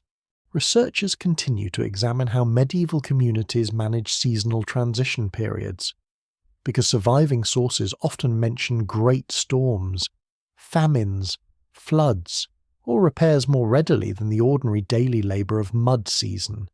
Yet archaeology, estate accounts, drainage works, road obligations, and local records all point to the same reality. Water management mattered: paths, ditches, banks, bridges, floors, yards, wells, and storage places all had to be watched. Cold is dangerous when it hardens. It is dangerous again when it melts. You help carry a basket away from a damp corner. It contains tools, cloth, and small household things that must not sit in water. The basket smells of willow, smoke, and mildew. A woman checks stored onions and roots, pressing each one with practiced fingers. A soft place means trouble. A rotten root can spoil others nearby. In winter, decay spreads like gossip, quietly and with confidence. Outside, the path to the well is worse than before. Snowmelt has pooled in the hollows, and the surface alternates between slick ice and sucking mud. Every bucket journey now risks a fall. If the stream swells, crossing becomes dangerous. If a bridge is shifted, a market trip may be delayed. If the mill path is flooded, grain cannot be ground when needed. You begin to see how Thor can turn one household inconvenience into a chain of village problems. The food stores also feel the season's pressure. Winter is not over, but the deepest stores may already be lower than anyone likes. This is the hunger gap approaching in the distance, that hard stretch when last year's harvest dwindles and the new season has not yet given much back. The thaw hints at spring, but fields do not feed people simply because snow begins to melt. Seed grain must be protected, animals must survive, work must restart before food returns. Hope is visible, but not edible. Someone speaks of the fields beneath the wet snow. Are winter grains alive? Did the frost bite too deep? Will the thaw flood low places?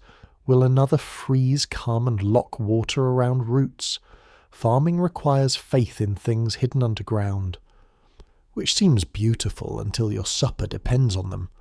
The white cover recedes, and beneath it lies uncertainty. Some learned voices have long disagreed about how severely climate swings and seasonal weather shaped medieval food security compared with war. Trade, population pressure, landholding, and social inequality.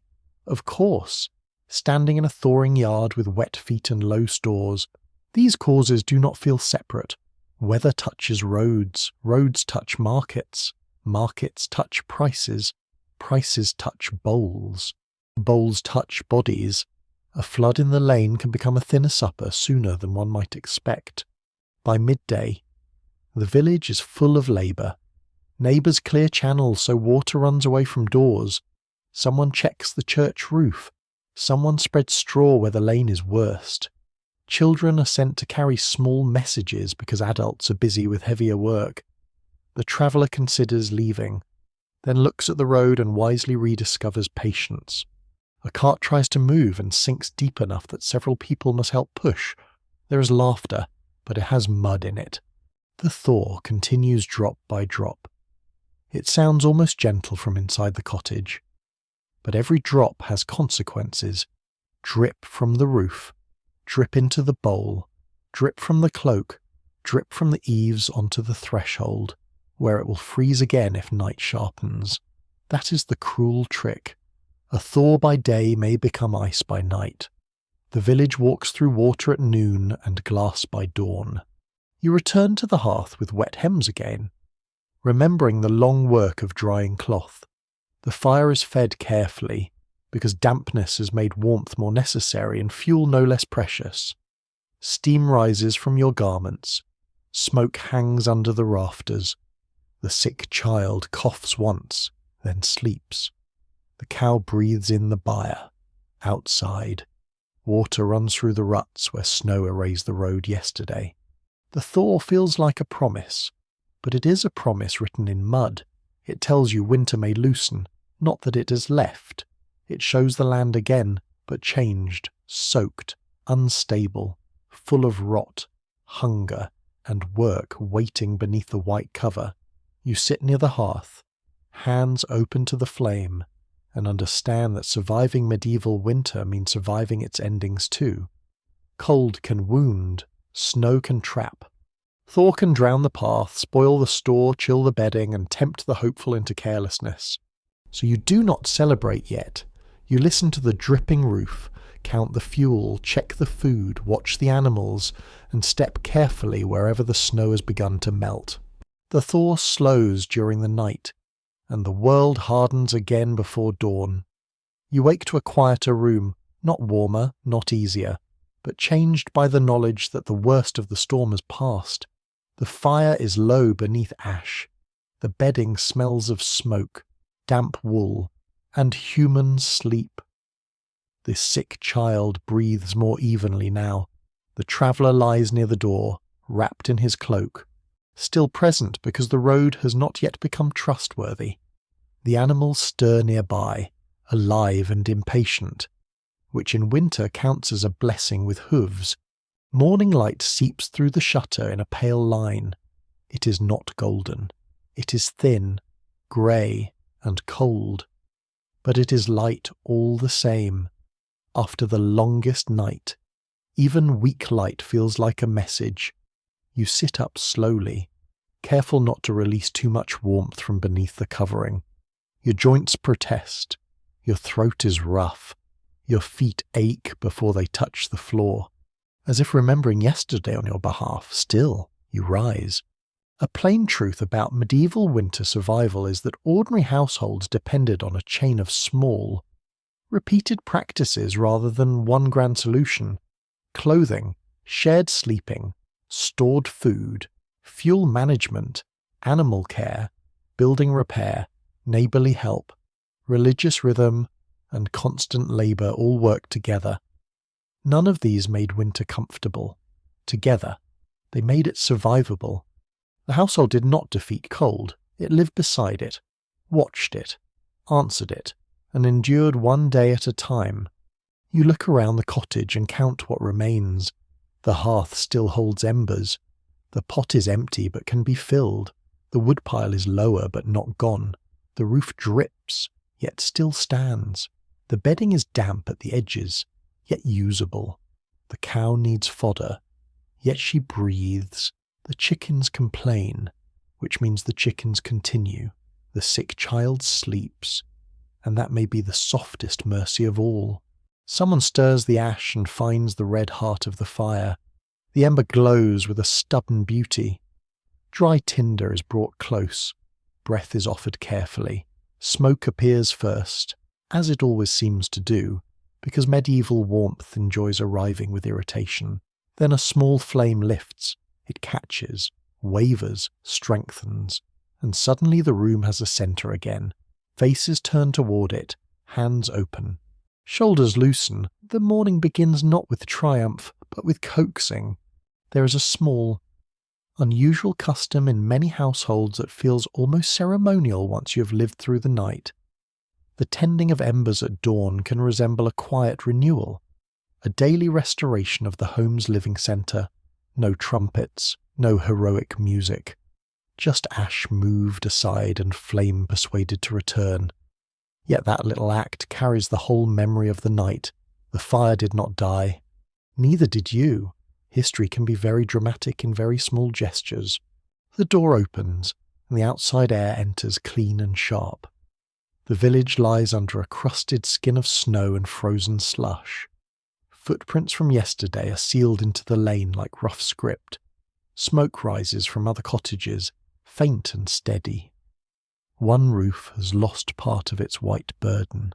Another sags slightly, watched by two figures with poles.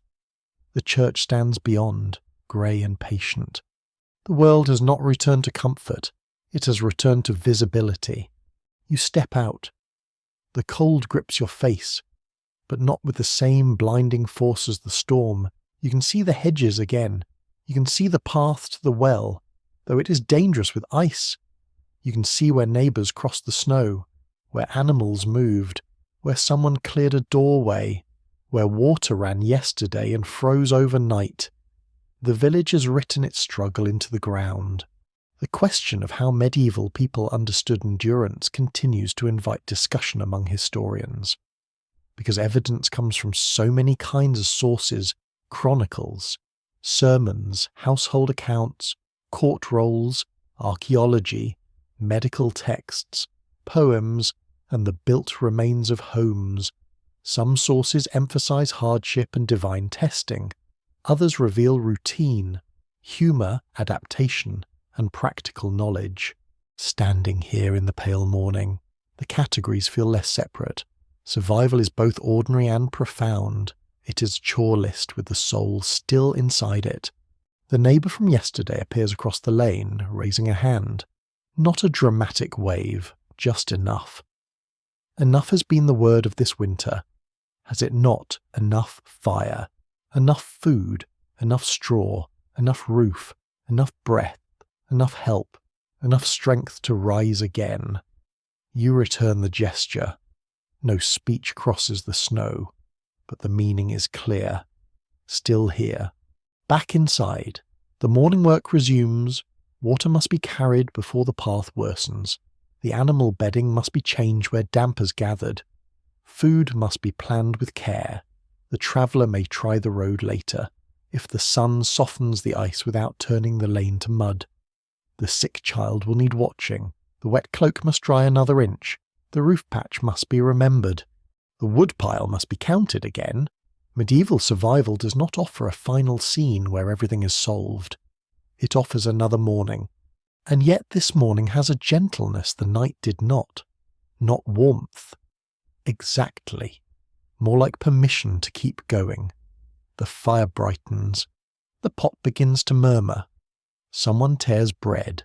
Someone laughs at the dog, who has discovered a new icy patch and offended himself upon it.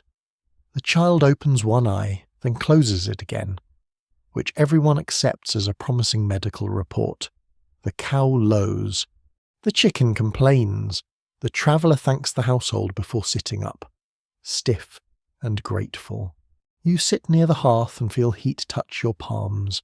Your clothing smells of everything you have survived: smoke, damp, animals, sweat, straw, cold air, and pottage.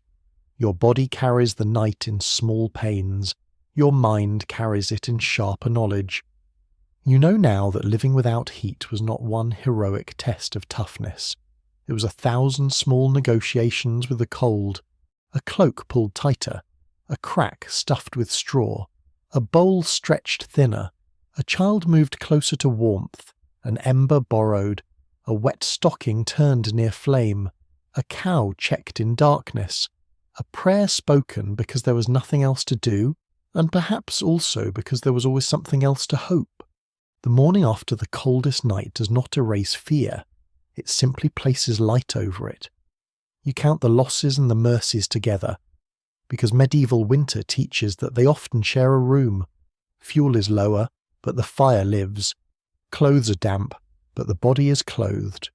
The road is hard but visible. The child is weak but breathing. The roof leaks but holds. The world is cold, but not empty. Now the pace of the room softens. The flame settles into a steady glow. Smoke climbs slowly toward the rafters and fades into the blackened beams. Outside, snow begins to loosen from the thatch and quiet drops. The village sound returns by small degrees: a door latch, a distant voice, a bell somewhere beyond the white fields, hooves shifting in a yard, water breaking under a bucket edge. Nothing rushes, nothing needs to rush. You rest your hands a little closer to the hearth and let the warmth arrive slowly. First at the fingertips, then across the palms, then into the wrists. The room breathes around you.